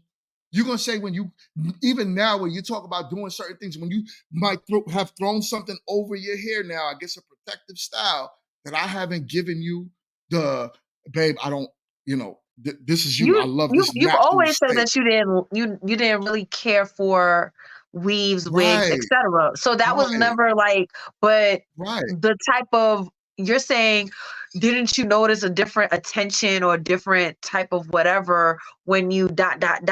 No, Okay, no, well, I you didn't didn't. notice it, but it was there. It was Okay, there, well, I right? guess. Regardless of however you want to make it feel, it was there. Because I let you know every day your natural state is beautiful. I tell you not to cut your No, I'm dreads. not I taking tell that you away. to be, That's not what I'm talking I tell about. you how you are. Exactly. And this is what the average man is trying to tell y'all. This is what the average man is trying to tell y'all. Y'all are beautiful the way God created you. You can go and do all that, and you might get a ball player to sleep with you. You might get a ball player to give you a good one night stand and maybe fly you up to Aruba and y'all be clapping cheeks on the balcony. It's texting me shit. I mean, it's But I'd rather cry in Dubai. fly Dubai. You might get clapped out in Dubai, right? But clapped out. Okay. Look, I'd rather clapped cry out in in Dubai. Dubai. I mean, I You feel rather like cry in I feel like Dubai? if that's your goal as a woman, if you want to get clapped out in Dubai, clapped out in Aruba. All I can well, say it's is, not even about and getting you know clapped out in what? Dubai, but And I'm have some average nigga telling me about myself here in good old America. It blew me. Like, what? And listen, I agree with y'all. If that's what you want right now, fine. My thing is, don't come crying when you turn 50 and 60 talking about where are all the men now. Now you want Kendra G talking about I'm 65, missing half your bottom teeth, talking about I'm 65 and I'm looking for a man now. Where the men at? Or you're gonna be another what's her name? Vivica A. Fox. You're gonna be another her 60 talking about I'm taking applications. I'm Well, sorry. my man wants you. Please don't assume what I'm gonna be at any point, because that won't Oh be no, me. you. And I said no, don't. I said no, don't come crying. but Live the you life you telling me live. not to come crying. I have no reason to cry. My life is awesome. So I I'm mean, not telling. Do what you want.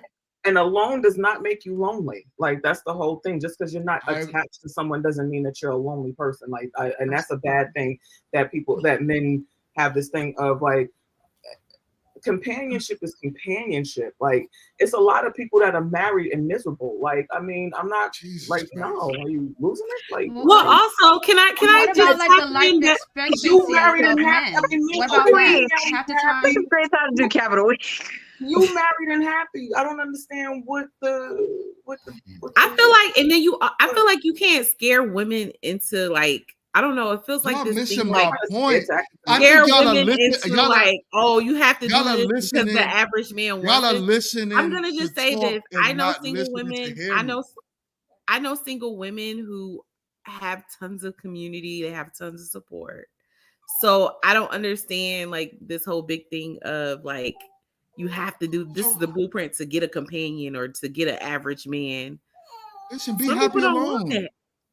that. That's fine. But All women are what not about- going to get married, and that's fine. So Mingo, what about the life expectancy of men? They're usually less likely to live as long as women. So women are living longer by What that got to themselves do and with everything. anything, So though? if they find happiness in that life, if that's like the natural of how things typically are, then why is it that we can't consider some may choose that route at some point? Okay, listen. Here's how this could go. Right? Trey, You're shut gonna up. you're gonna have a world, right, full of different opinions, different ways of how you choose life, and that's fine. If women are like, yo, I don't want a man, my goal and my desires is not to be a wife, that's fine. Go and have a sister circle, live in y'all sister communities, and have a good, grandiose time. No one's trying to convince you to do something different. But here's the thing. Here's the thing, kid. Is it average? Could you say that the average woman out there wants to be like that? Average, not all, average. I'm asking the question. Want to be like what? Want to be The married. average woman wants to be. The average woman wants to be a single woman living with her homegirls and in a community and having a said sister that? circle and maybe her. Hold on, and maybe just her No, uncles as hold on. men. Maybe her uncles, maybe her brothers, and all that. And that's her community until she dies. Do you think that the average woman wants that?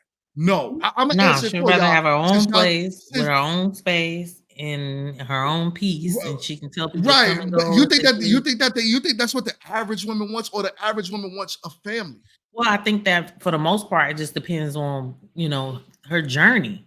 If there was chaos when she was younger, especially with guys, like, as you get older, you don't want that. So you, as a woman, you're just like, I don't want to deal with any of this. I don't want nobody around me that's going to disturb my peace, disturb my home, and in that sense, they're okay with, But being by themselves.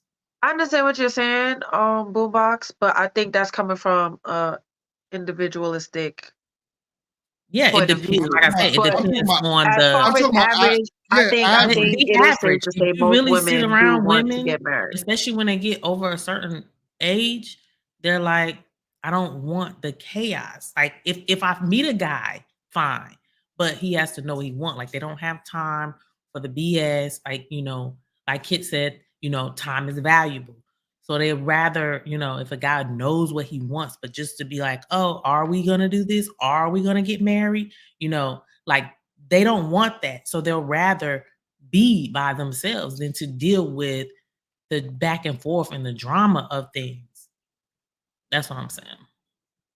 Now, listen. I'm not going to take away from that Where did being they say they some want to be left women. alone, though? I don't. No, we're getting that you want to be left alone off of what is being said. When the way that is being conflated is that women don't. Some women, not all, but some women, and it sounds like they're speaking of the majority, don't really care to say, I want to be in a marriage. I want to be in a loving marriage, not just any marriage, right? With a man that honors, respects me, protects, provided, maybe he'll die first, right? But at least now he provided well enough to where he's leaving a legacy for me, well enough to where there's life insurance, there's this, there's that. There's all of these good things of being a married woman that's beneficial that women tend to look for in their husbands. Right. That's what I'm talking. I'm talking about being married, and it feels what I'm gathering is that it's like almost a pushback on a family dynamic. Well, the average women don't want family that. dynamic. They don't want. I mean, I'm married. No, not you. proactive. Not you necessarily, Boombox. What I'm saying is I'm getting it from Tiara and I'm getting it from Kid. Where it's like, well, what if? And what if I got you? I got you. Kid, you ain't got to go off camera. Yo, Kid be killing me. Yeah, I'm getting it from Tiara and Kid, where they're saying like, yo, on average, most women don't want that. And that's not true. On average, I No, think women I get don't think older that's what and they were settle. saying. What I got from what they were saying. When did I say that? When did I ever? Because if we know anything about me, I'm gathering what the audience is taking, what you're saying, and what I'm saying. What the audience is taking and what she actually said are two different things. Because what I understood of what she said was that there are some women that exist that don't want that, or is okay and content and fulfilled with their lives not being attached in a marriage, because there is also right, but that was all she was saying. I said some. Some. I said some as well, but I said on average. That's what I'm saying. But if I could get pushed back when I say the word average, that lets me know that you guys are saying the majority. Right? That's how that mathematically works.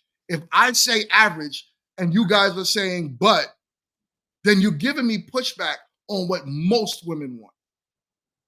And then saying no, well, most women want the opposite. I think most women end up having to get older and settle for the decisions that they did in their lifetime. But when I do see them as younger, no, they want families.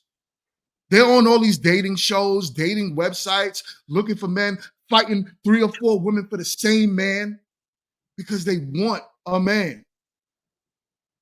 This is what I see. This is my reality. And this is the reality that the world shows. This is the stats. This is it all. This is it all. I mean, I'm not just conflating words and putting them together right now. This is real talk. I'm talking about the average. Yes, not every woman wants to be a wife. Not every man wants to be a husband. Not every man wants children. Not every woman wants children. But who talks about every? That doesn't make sense to have a conversation and say all. Makes sense to talk about the majority. Well, even with talking about the majority, right? And you made the comment of, well, if you want to do that, then just be ready to go live in a commune with a bunch of other ladies and be in sister circle, et cetera, et cetera, et cetera. And that was projecting that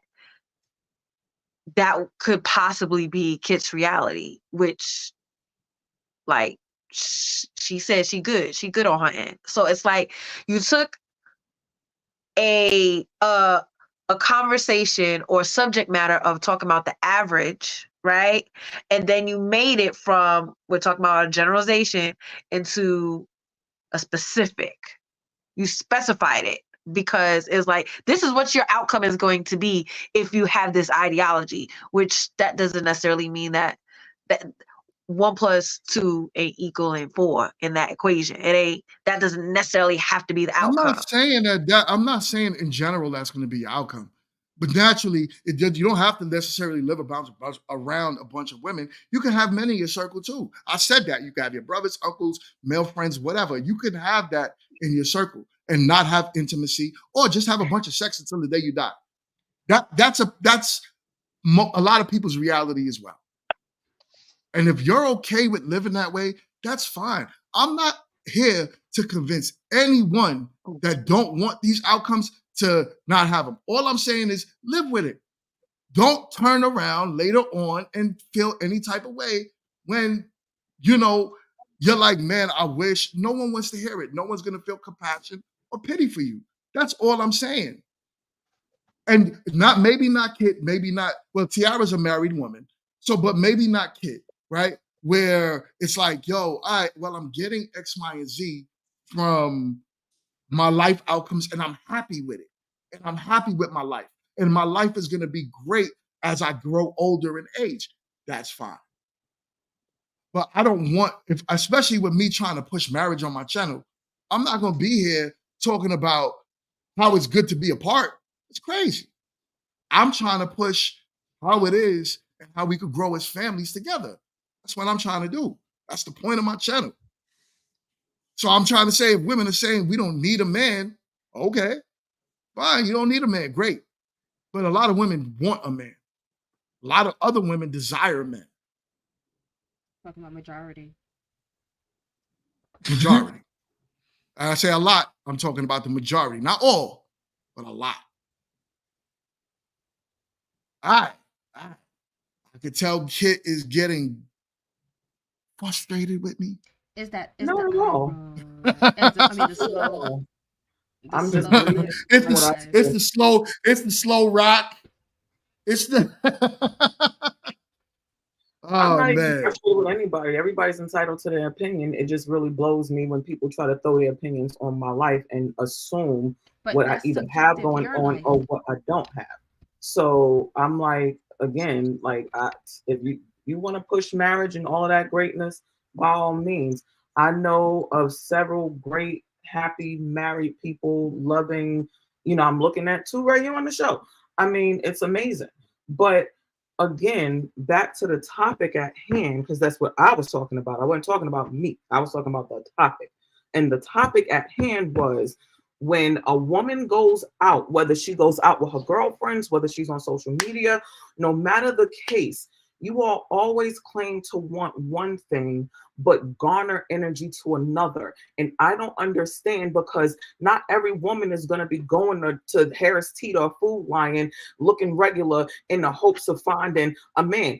Not every woman is going to go to the average place where Home Depot is and look regular in the hopes that if she goes between 6 and 9 that she'll find the boss man and make a relationship. That's not reality. Reality for women is that if you don't look a certain way, and that's how this conversation even started out, if you don't look a certain way and you don't garner a certain type of air or energy about yourself, you will be looked over. And all these same women that you're hollering about, oh, they just want to be married, they can't find a husband in a river, a lake, or in their own bathroom sink. And they'll sit there and they'll be upset because they're tired, and they're like, oh, well, men don't really look at me like that because, I'm not like the other girls where they be dressed and they do and they have. And then they're stuck in their own mental space trying to figure out and wonder, why is it that they're not getting that same thing? And it comes down to the same thing I said earlier. Y'all will claim that y'all want natural. Y'all will claim that y'all don't want X, Y, and Z. And as soon as that woman isn't in X, Y, and Z, y'all won't pay her a third lick of attention. Now, as soon as that same person does all of the same elements to get that same level of attention to try to meet people, they come out the woodworks. So you have to explain to me, since clearly Mingo got the answers. I ain't never seen it. Somebody with all the answers. You got the answers. So I need for you to tell me, how is it that this same woman is supposed to go and find this husband that we all supposed to have if she can't even meet a viable person because she doesn't look like what you all chase, even though y'all claim y'all don't want it? That's my issue. I'm gonna answer the question. I'm gonna answer. I'm not talking about you. I'm talking about average women, like you said, and I mentioned average women about 30 times. I didn't say Kit. No, you told earlier. You said I said if Kit wants what Kit wants, Kit can have that. Fine. I said the average woman. So I'm talking about the average woman. I don't know if you might have not heard what I was saying, but what I was saying was the average, huh? You had said something like, "Don't be crying later when you don't." I thought you. I wasn't talking about you. And I was gonna ask that because when you did say that, it sounded like it, but now hearing the rest of it, you were saying it generally. I said a whole thing after it, and you guys only heard one thing. But anyways, here we go. Right? I said though, I'm talking about women in general. Right? Don't come crying, wanting different results later on in life. In general, not you. So now, to answer your question, I'm gonna answer it again, one last time. That's it. We can move on to the next topic because we don't got that much time. So, what I'm gonna answer this with is, listen. What you're saying has some validity to it. Is there facts that women feel as if the men that they might want are not looking at them because of how they look? Yes. But you have to hear the words that I just said. The men that they might want doesn't mean that they want the best option for them as a man, as a woman, out of a man. They might want the man that's making the 6 figures, the man with the 6-pack, the 6 inches. They might want that man, but that man has a ton of options. So that man is going to look at the highest option of women that he can get. The average man, the 5 as a man, right? The 5 man, right? He makes the average salary, average looking. He's not the, top scale man that most women might desire, but he's a good, solid man. He might be a garbage man, tossing garbage for a living. He might be a bus driver. He might be a electrician. He might be just a cable guy. He might just have a regular 9 to 5. That woman that you're talking about is looking at the top tier men while those men are at the bottom looking at her. That's not even. She is not looking. So now she can't get the man because she wants the attention from the top man, which is why she changes and alters her. Hold on, which is why she changes and alters her body to get the top man. But the average man is not checking for her. The average man is checking for her. The average man wants her. The average man is in her DMs. The average man is trying to holler at her on the street. The average man is saying, "Hey, beautiful, how you doing? Grand rising," or whatever. The average man is saying those things to her, whether you want to hear it or not. He could be a good, solid man. So let's not say that the woman can't get a man. She can get a man. The problem is the man that she wants, she can't get. Now she's upset and looking at it like all men move this way. No, it's just the man you looking at moving that way. But the average man wants you, admires you, loves you, and will take you well off the market if you let him. But you don't want him. Not you, kid. Not you. The average woman that we're talking about. I get that. And I'm just saying that. And you know what? This actually, now I was going to do a study on it before because this is a conversation topic that actually came up before. But I'm definitely going to do it now because I actually know of several women who, again, I'm not talking about who they're looking for. I'm talking about and let's just take it to social media posts, right? Like that. I think if we dial it down, it'll make it easier. I've seen several women who will post in their natural, what men want state. They'll get, let's say, 10 likes, right? Yeah. Now, but keep in mind, men don't want, all geared up and dressed up and all these things. Y'all don't want that. Y'all want natural. Y'all want someone y'all can talk to. Now, this same woman will go and pull all of the stops, 200 likes on a picture. Now, the numbers alone are saying, and it's a subconscious thing as well, and no one's talking about it. Because when you look at that, it subconsciously tells you, oh, okay, I'm more attractive or I'm seen in a better light when I look like this based on the amount of people that actually reacted to it versus when I'm in this particular state where only this many people reacted to it. And we can say it was posted at the same time, so we can't say, oh, well, maybe it was an algorithm thing. We can say that, definitely the same person, so we can't say, oh, well, it's different because she might look different from someone else. It makes a difference because, again, it tells a person, if every time I do this one thing that everyone says is more desirable, but it gets a less desirable effect than when I do the thing that they claim that they don't like, and it gets the desired effect of being able to have people either DM or talk to, it changes the psychology. And it basically makes it sound like when I look like this, I can get this kind of attention. I can meet guys, which makes it where I can be dateable. You can't date air. You can't date imagination. So how is a woman supposed to meet these people if she's dressing the way that you all say that she should dress in areas where men are, but they're not paying her any attention? That's what I'm saying. Not that she's looking for the top 1%, 5%. Hell, she could be looking in the regular general percent, but if no one's looking at her, does it matter? If no one is giving her enough attention for them to even spark a conversation, does it matter? How does it get met? You think that the average woman isn't getting a guy sparking a conversation with her? Now, you know good and damn well I didn't say that. Now, why are we doing that? No, I'm saying that because we're talking about the same things. What I'm trying to do is kind of understand, like, you're basically Santini from Brazil. I'm not confused about anything. Let's be very clear. Okay, I understand the different types of attention that women get from men, but if a woman isn't getting any attention to date and meet and get this man to marry, why isn't she getting but you're saying she's not getting the attention because of how she dressed and she's modest, right? And the modest woman is not getting the man.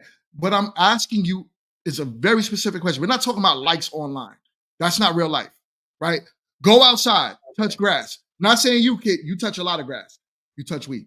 But the average man, the average woman that's outside, you're going to tell me that her walking down the street looking pretty, presentable, right? She don't got to be bad. She don't have to look like an Instagram baddie, right?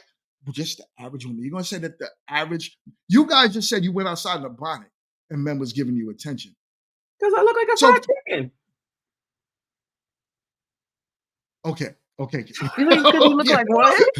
I look a fried like chicken. fried chicken. I probably smell like food on the way in there. Like, I mean, a lot of the times people look crazy, and what the men will say is, "Oh, well, you still cute, and if you look cute now, then I know that you'll look cute later." Those instances don't happen in abundance, though. You understand what I'm saying? It doesn't. It's not like every time you go to the grocery store, someone's trying to talk to you. Like, that's all I'm saying. Like, listen, I have literally three married women on this panel. They are not trying to be Instagram baddies. They wasn't trying to be, and all of you too, between Kit and Jess, you guys date.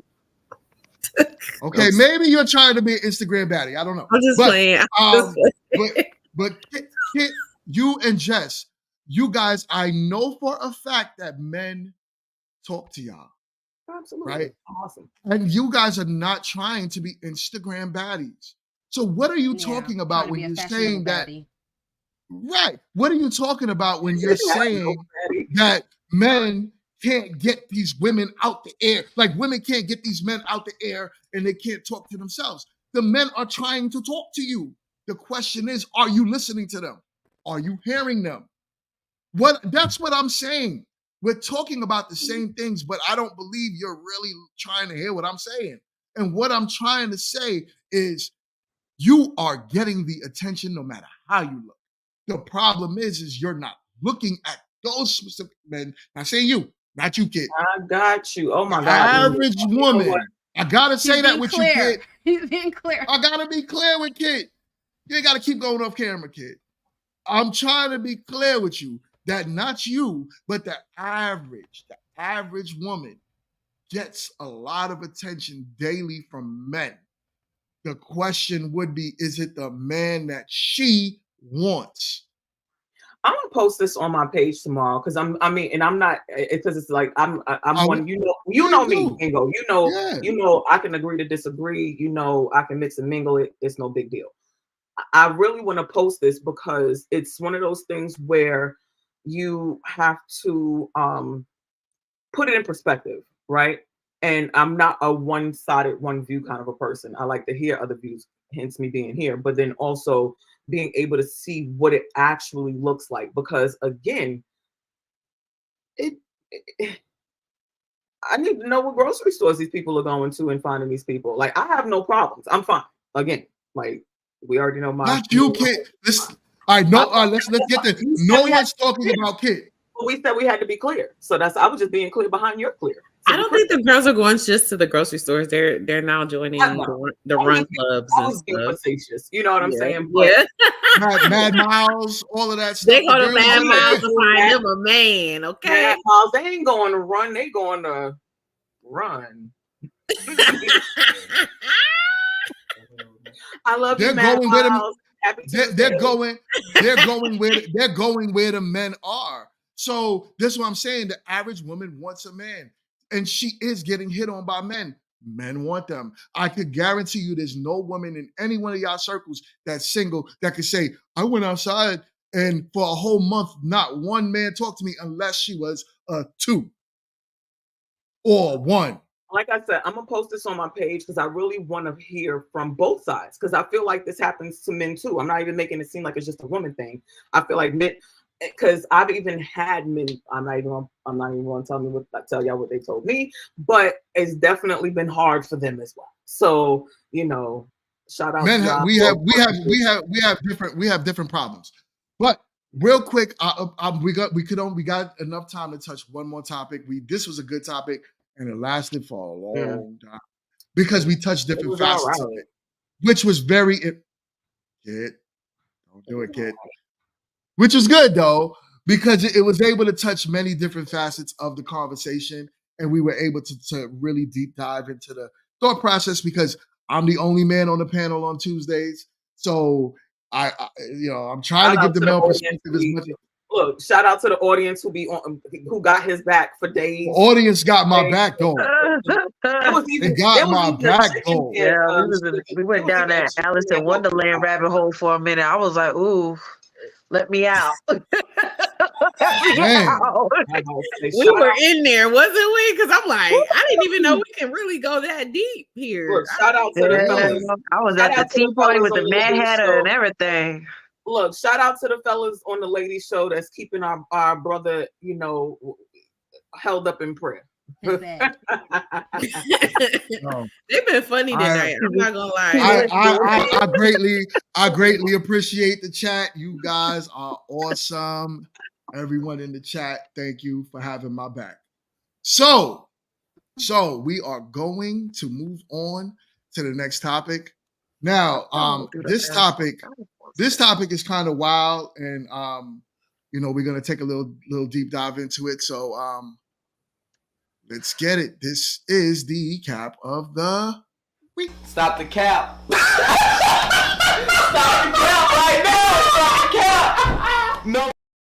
All right. So did everyone hear about this story from Michael, my homeboy from Power? Sure. Oh man. He got G-rope. So wait, I'm reading. Yeah. Okay. So let's keep that word. I like that word, Jess. G-rope. We're gonna say that, and we also gonna say SA. We're not gonna use the other full term for it, right? YouTube, right? YouTube guidelines, and we have to stay within community guidelines. But this was a crazy story, and I feel for my brother. Wife, if you don't mind, first of all, let me play the video. Yes. You see that young lady? She is G-roping him now. Y'all literally have in the corner 5 minutes of max in here. Then y'all gotta get out, okay? 5 minutes. How much 5 minutes is? Okay. Yeah. They've never worked. You gotta think. They've never worked a job, but they go play with us. Yo, anybody need water? Anybody need water? No, we good. Yo, paper towels for them. Paper towels. Shut the fuck up.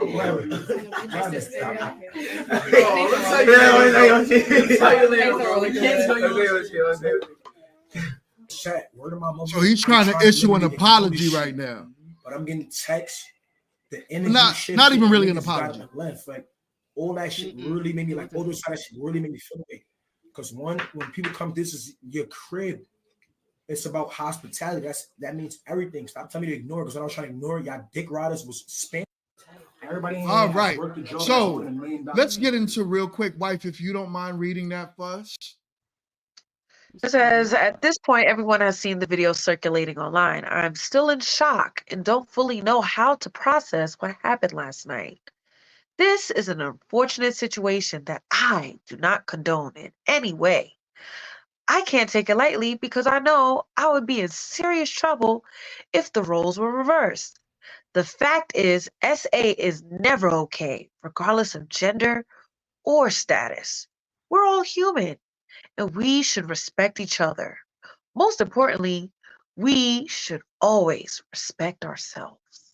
Dion, you make me want to hit you with that read. Reading voice. Just the read, right? Just the She read got the post-reading voice. Word. Yo, so what do y'all think about that, man? Because that really bothered me when I saw that. Unacceptable. It really bothered Unacceptable. me. Unacceptable. What you feel about it, Jay? Talk to us. As he said, if it was the other way around, that will not be okay. And the fact that even other celebrities came out, like, Descent, he was like condoning it much. If you saw his post. Oh no, I didn't. I didn't see that. Ooh. Oh yeah. 50 Cent, he condoned, like saying like it's nothing. What exactly did he say? You don't got to look for it. Look, just give us the context. Give us the context. I'm not good at like. I'm just tripping off of how she was just mad aggressive with that boy. Like, I'm gonna play devil's advocate here for 2 seconds. Oh And God. Devil doesn't need an advocate. When are you Need my not, water. Kit? When are you not playing that role? No, I'm joking. I mean, that's my job. You know, I gotta keep it spicy and caliente. So, devil's advocate, right now, and Mingo, you're a man and you have sons. You know other men. Some men, let's just even say, and I know this is one of those outlandish ones, but he's the only one I can think of in the moment. Boosie, right? Now, Boosie had ladies of a particular career, dancing and dropping it. He paid for someone of a certain career to do certain things with his son because he didn't want him, to turn into one of the alphabet people, right? Men tend to think about things like that in more of like, oh, so she was on your junk and like more of like a badge of honor than it is of degeneration or something negative. So I wonder if for one, if they're supporting him, I think that's awesome. Let me be very clear. I'm with Jess on this. I don't agree with it. Everybody's supposed to be able to be safe in their space, whether it be personal or in a public setting, right? I wonder how many men are looking at this and saying, oh, well, I mean, you a man. Like, I mean, if she was up on you, you should have been trying to get with it, or you know what I'm saying, making it where it's something not as serious because it was a woman groping on a young man. And I mean, you're a young man, like you can handle yourself. You know what I'm saying? Why you were, anything like this and not looking at it as, oh, I was assaulted, because then all of a sudden now, I can see where men, again, I'm devil's advocate, and based on what I've seen in other situations, where they be like, yo, like, you ain't soft, like, you know what I'm saying? Like she thought you was hot, you know what I'm saying? That's what girls do when they like you, and make it where it's all of these other excuses and acceptabilities because it was a reverse role. So It is weird. what yeah, and what we got to talk about is a little deeper. Believe it or not, those men that you might feel like are okay with that is because they've been essayed when they were younger. A lot of young men have been essayed. I have myself by an older woman, and if I looked at it, I was getting cheered on, whatever. I was a kid, and I lost my virginity to an older woman.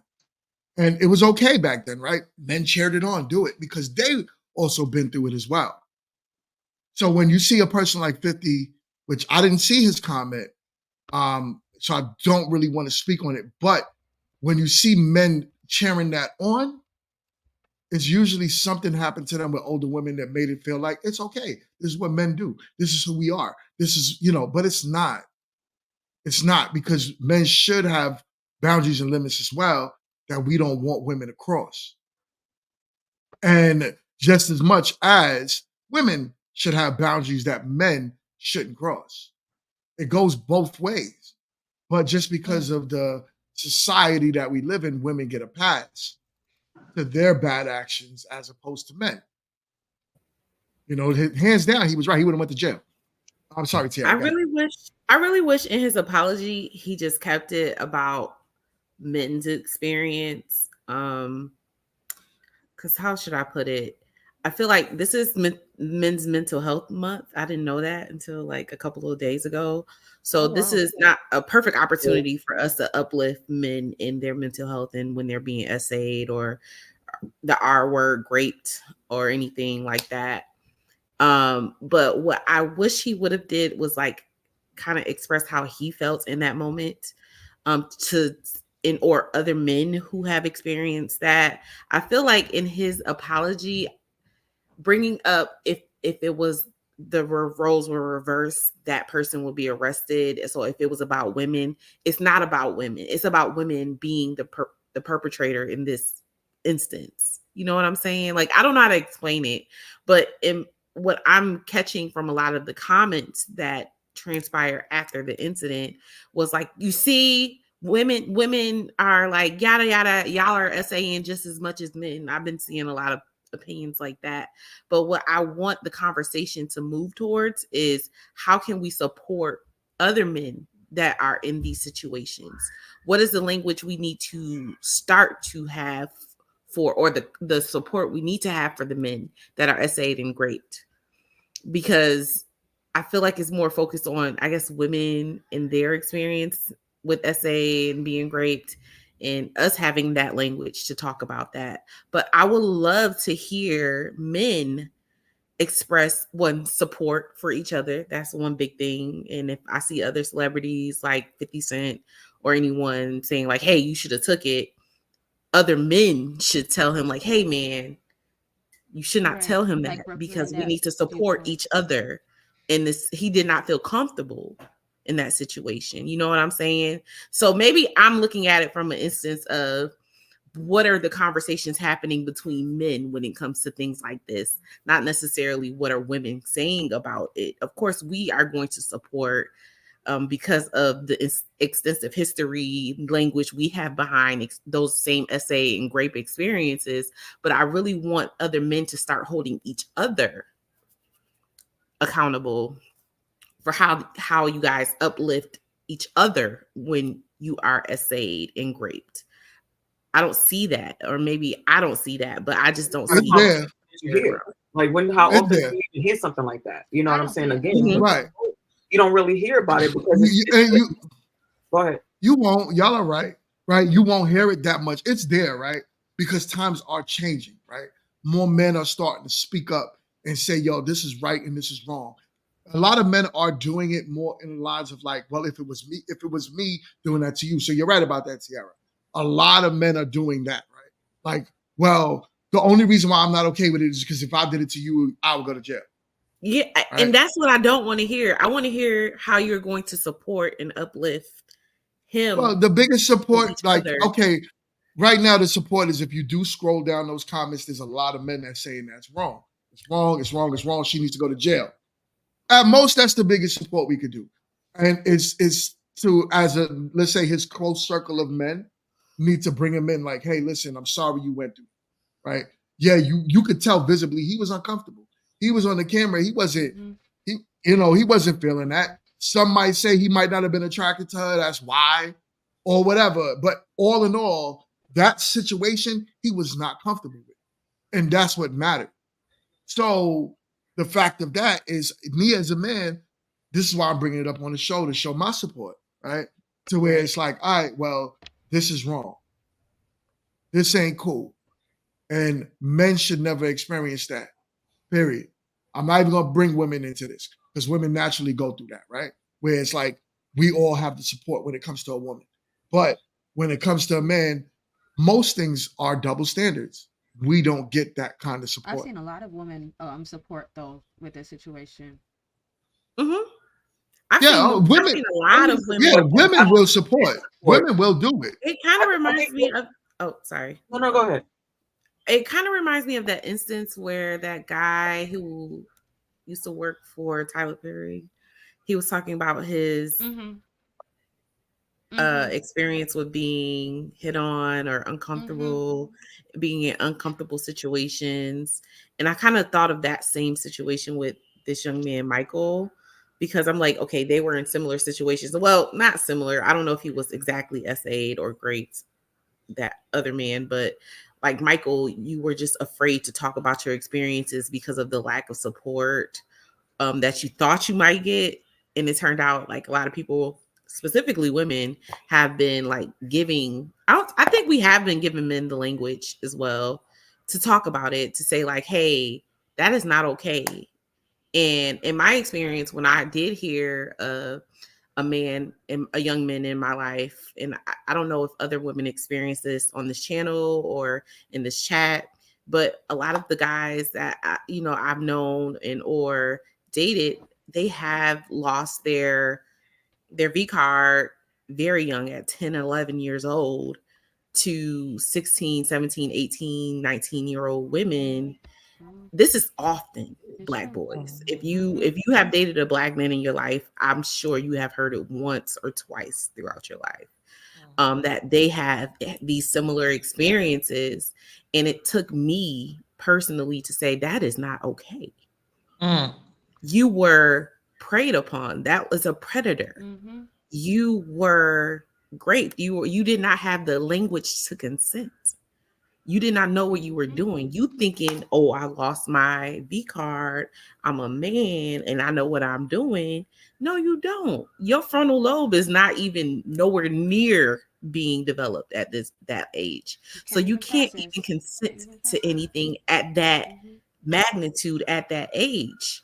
And they carry that internally until they finally tell someone, like, this is what happened to me. And I'm like, so I want you to understand that you are, one, in a safe place, two, you're being heard, but three, that is not okay.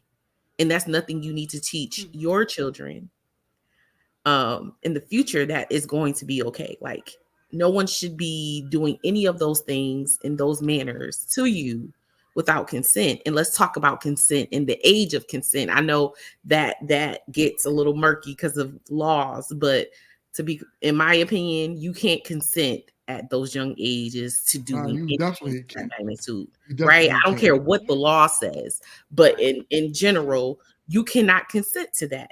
This is what happens True. when two people are in agreement to doing this, and this is what it feels like. This is what it looks like. But this is what it feels like when you're being preyed upon, or like raped or essayed. And you see Michael, he smiled because he was like feeling awkward, and you don't know how to react in those moments. So he did not know quite what to do at that moment, but he knew he was uncomfortable. And you can see his like smile turn into like some other things, and then he's like, okay, it's time for me to go. Those are the things that, a lot of people who are in those situations experience. It wasn't like a, yo, get off me, like dug her in the Right. face or anything. Because some people don't react to situations like that. You know what I'm Right. saying? Men And and women. I agree. I agree with you with that. Definitely facts with that. Dion, how do you feel about this specific topic? I feel that everybody made very valid points that essayed on in any way, shape, or form towards any gender is wrong. And I think it is very important to empower our men and younger men, like around his age, because I believe he's in his early 20s at this point, and to give them the get not just give them the language, but give them the encouragement to speak up for these type of situations, because it's honestly, when the conversation started, I thought about Terry Crews. And honestly, the flack that he got when he came out, it was Right. like Mhm. you it was he was being criticized, he was being mocked Mhm. about it, Mhm. and it gave more ammunition to why men shouldn't say, "Hey, this happened to me," because this is what's going to be an outcome. Nobody's going to take you serious. They looked at him like, you're this big, buff black dude.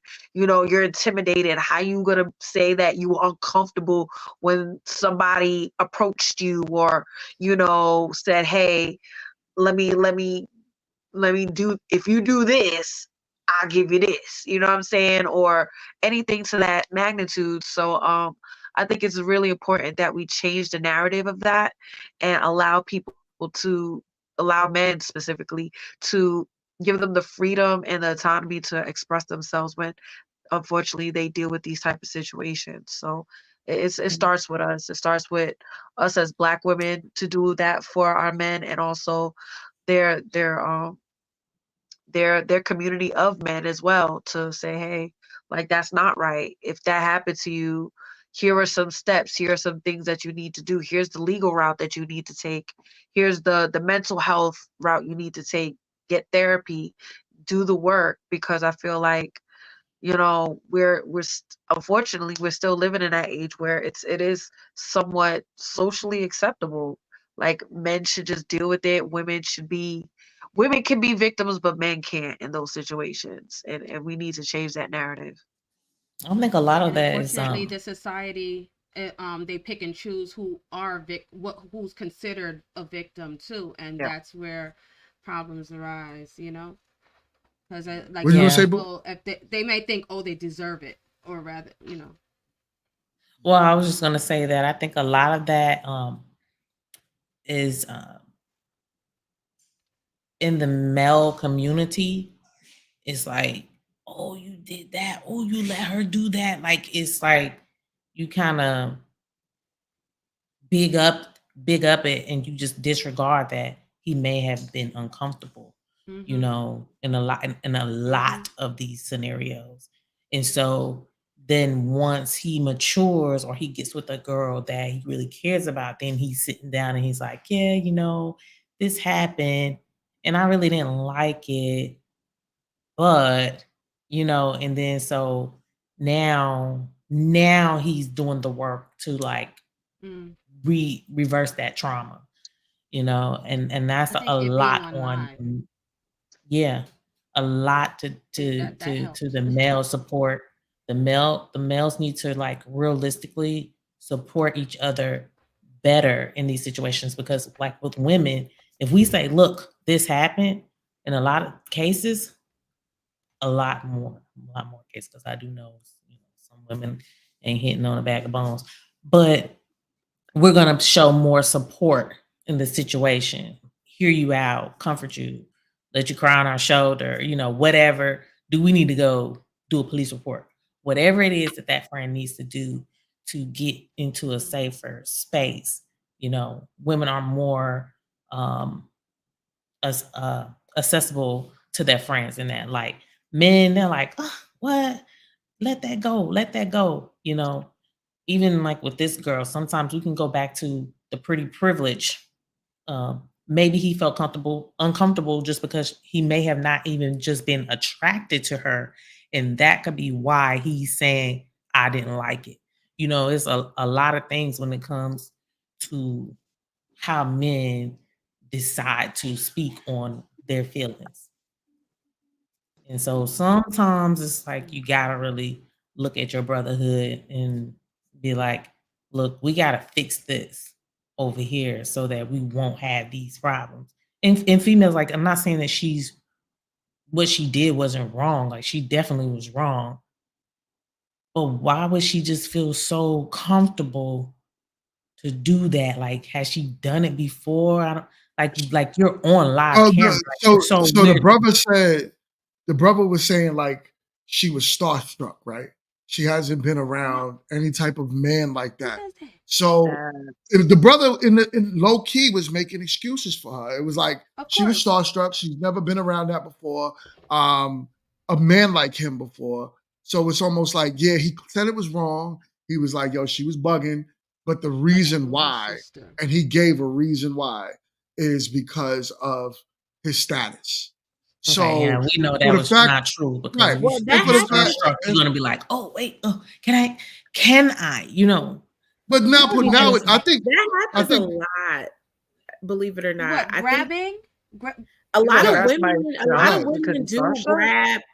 They do grab Look at concerts.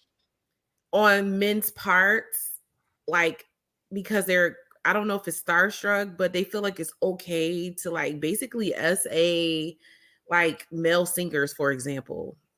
It happens all but the they time. usually know each other. Like, this is a person that he didn't No. know. I'm talking No. about I know. I'm thinking No, about I'm even thinking somebody about you don't concerts, know. like the concerts. You woman talking in the about like at front row be concerts when they grabbing onto call Yeah, that's people what and call he them they said. up to go. the They, stage they or don't it's something? get true. called up. They're I'm on thinking they're about it. off the They be stage on the floor. on the There's And floor they're on the like like stage, grabbing Trying to them. grab and the onto them. girls them. is doing, yeah. So this is a thing, and I want to say, like, I understood where the guy was coming from, I guess, but I want to say, like, women, if you feel like you're attracted to somebody, you are not to touch them in places that they have not consented to. Period. Right. I don't care how fine you think he is, but grabbing on his genitalia or anything, touching his face, touching him, period. If you don't have permission to do that, it is not okay. And I don't know where that started. That's weirdo energy. I don't know where it started. It is. That's But weirdo. I grew up like I was raised in a way where don't be in people's personal space unless they invite you to it. I don't care if it's Jay-Z, Carl Thomas. I'm just naming random people, but I never felt that meeting a famous person was that big of a insinuated deal. that I I've can met a grab lot on too. them, be on them, or be in their personal space. That's never okay. I don't care what they did. You know what I'm saying? So I think when we're talking to young girls, we're talking to girls within our community. I'm going to speak to Black girls, Black women. It is not okay. It's not cute. It was never cute then. It ain't cute now. It's definitely not cute now. That's not how you carry yourself. Y'all remember that story of Busta Rhymes, and it was caught on camera. A woman just went and grabbed his butt, and then he turned around and threw a bottle of water at her. He chucked it at her. And No, I there didn't was see some, that, but that was the right thing to do. Yeah, because he was shocked. It was like one of those, like, yo, who's touching me? It was like that. Like who? And That's your personal space. yeah, that's my space. And but believe it or not, a lot of people had Busta Rhymes back on that one. It was like, yeah. But then there was some people, not most, some people were like, oh, well, he's exaggerating. It's just a woman. And it's like, yo. Wow. Why can't men feel violated? Why is that not okay for us to feel violated? It's not a problem with you all feeling violated. The problem is that when you all are violated, you all don't express it, and it's not something that's heard, and it's not something that's made to be made a point. It's something that you all brush under the rug. It's something that you all try to forget. It's something that you all don't want to discuss, even in your own men groups, because for some reason to you all, it makes you all seem weaker. It makes you all seem less than. You all don't cultivate those kinds of relationships where you all can have these kinds of conversations that actually help you all excel in your mental health, in your personal space, and how you feel in your being. I personally feel like Black men get a lot of slack for a lot of things. They can't do anything. It's like, if I talk about being SA, then I'm weak. If I talk about that, I don't want to, like, even down to the alphabet people. And I'm saying this to preface that even when, you'll have a dude that's been dudes and friends forever, right? They won't accept him as soon as they find out that he rocks with the alphabet, even though he still likes to play sports, even though he still want to play ball, like all of the things that he's been doing, and ostracizing. That's what you all do in the Black male community. And I hate that, because it's like, instead of you all being able to build on differences, whether it's sexual, whether it's essay, whether you got great at some point, or whatever the case, it's like there's no unity in that space. Y'all will unite for your football teams. Y'all will unite for your barber. Y'all will unite for the Instagram models. Y'all will unite for them. Y'all will unite. Y'all will unite for the passport bros, and y'all will go and get y'all a Chicana and do the Mexicana and all kind of stuff. And when it comes to these things that are super important about how you all build community with each other, and it's not all on sports and bitches and who got what going on, versus like, yo, we need to have like, and I even feel like if you say the word intimate conversation, all of a sudden they looking like, bro, what you talking about? We don't use those words in public. You don't use the I word around here. Ain't nothing intimate. We met. You know what I'm saying? But that same bravado, that same energy, that same bravado, that same energy is the reason why these conversations amongst y'all don't happen, which is why you all like don't really, when it comes to this, it's seen as something that can just be blown off because y'all are men, because no one's really said, no, this is wrong. We have the right to our own space. We have the right to be respected in said space, because if we violate it, like he said, in that way, the conversation would be completely different, and it shouldn't be. That's the issue. The conversation should be the same across the board, but we like to play these games where it's like, oh, well, it's different when it's women.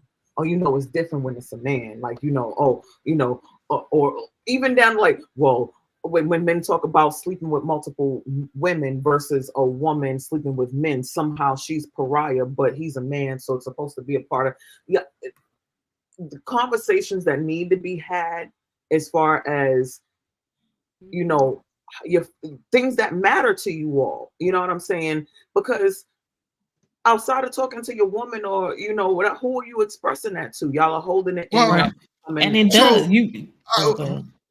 Well, no, I a lot of what you're saying, I agree with. A lot, pretty much 98% of what you're saying, I agree. 98%. But you see, here's the thing, right? Here's the thing, right? Men are we're different. You know what I'm saying? Whether people, whether women, want to admit that or feel that or not, men are different. And a lot of the things that I could say I go through, I don't even know why I feel that way. Maybe it's conditioning, right? Maybe it's just a biological feeling that I have. Maybe it's innate things that's like, yo, certain things should be accepted, certain things shouldn't. I need to be tougher inside and take a certain form of abuse and be okay with it, right? Isn't that a societal thing versus a man thing, though? Isn't that how you've been bred through society and learning over the years? What I'm saying. To be and there's a lot of facts in that as well, right? There's I'm not taking away from that too, right? So then now I agree with 99% of what you're saying. But when it comes down when it comes down to us as men and the way we just naturally go about things, yes, like you said, like I said, it could be something that's societally taught to us, ingrained in us from small. Our boys championing us. Yo, son, you just slept with your teacher. Okay. That's what I'm saying. From a logical sense, though, wouldn't you want to say, okay, for me to be my better, higher self, a better version of myself, a better example, a better leader, a better whatever, I have to kind of dissect what's going on with the way I'm moving so I can make the best choices moving forward. Because, okay, that happened to me, it affects my mentality. Right. At some point, it affects your mentality.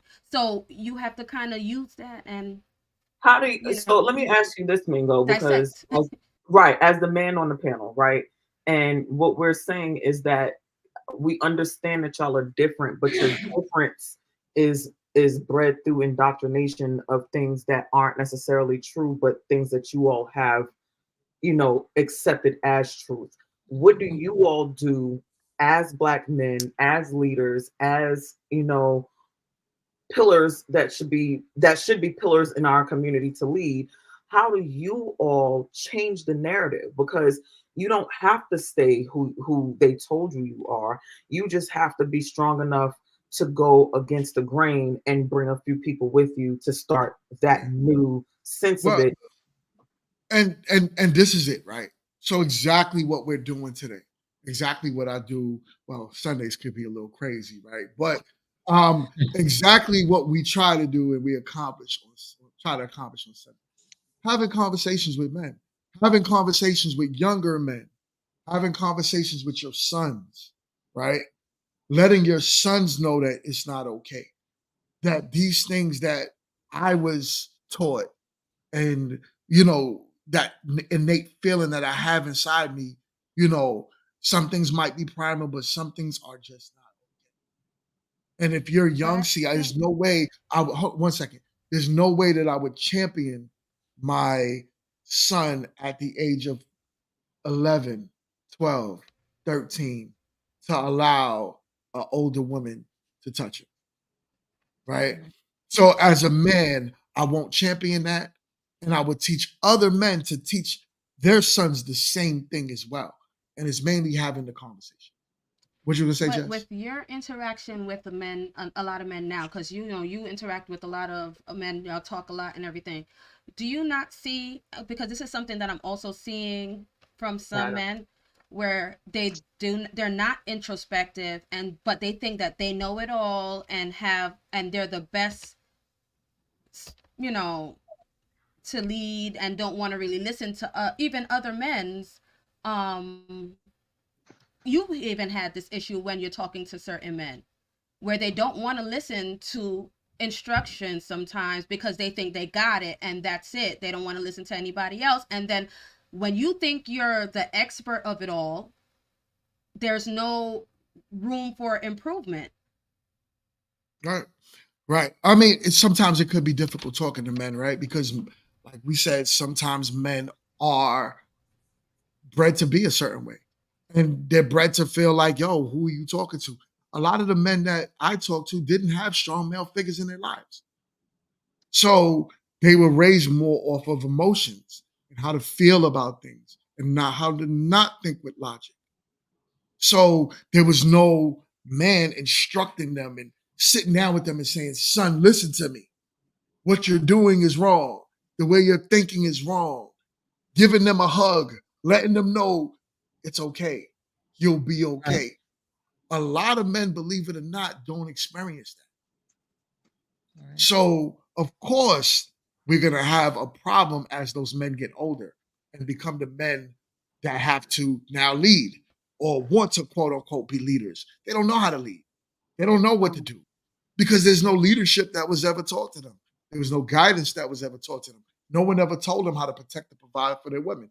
No one ever told them how to talk to a younger man to make sure he's not on the street corner making bad decisions or having a woman touch him inappropriately and that not being okay. There's not enough. And it's not saying that right now the tides are turning, right? As even statistics shows, as Oprah showed, Black men are being the most involved fathers, right? But then sometimes you do have to look at what does that involvement pertain, right? Are they teaching their sons the right things more than just giving them a bath at night? What are you talking to is what matters. The conversations you have with men, boys, it matters more than a lot of people think. Because the worst, I always say the most dangerous man in this world is an emotional man. He could literally, an emotional man he's a weapon. You could use an emotional man as a weapon.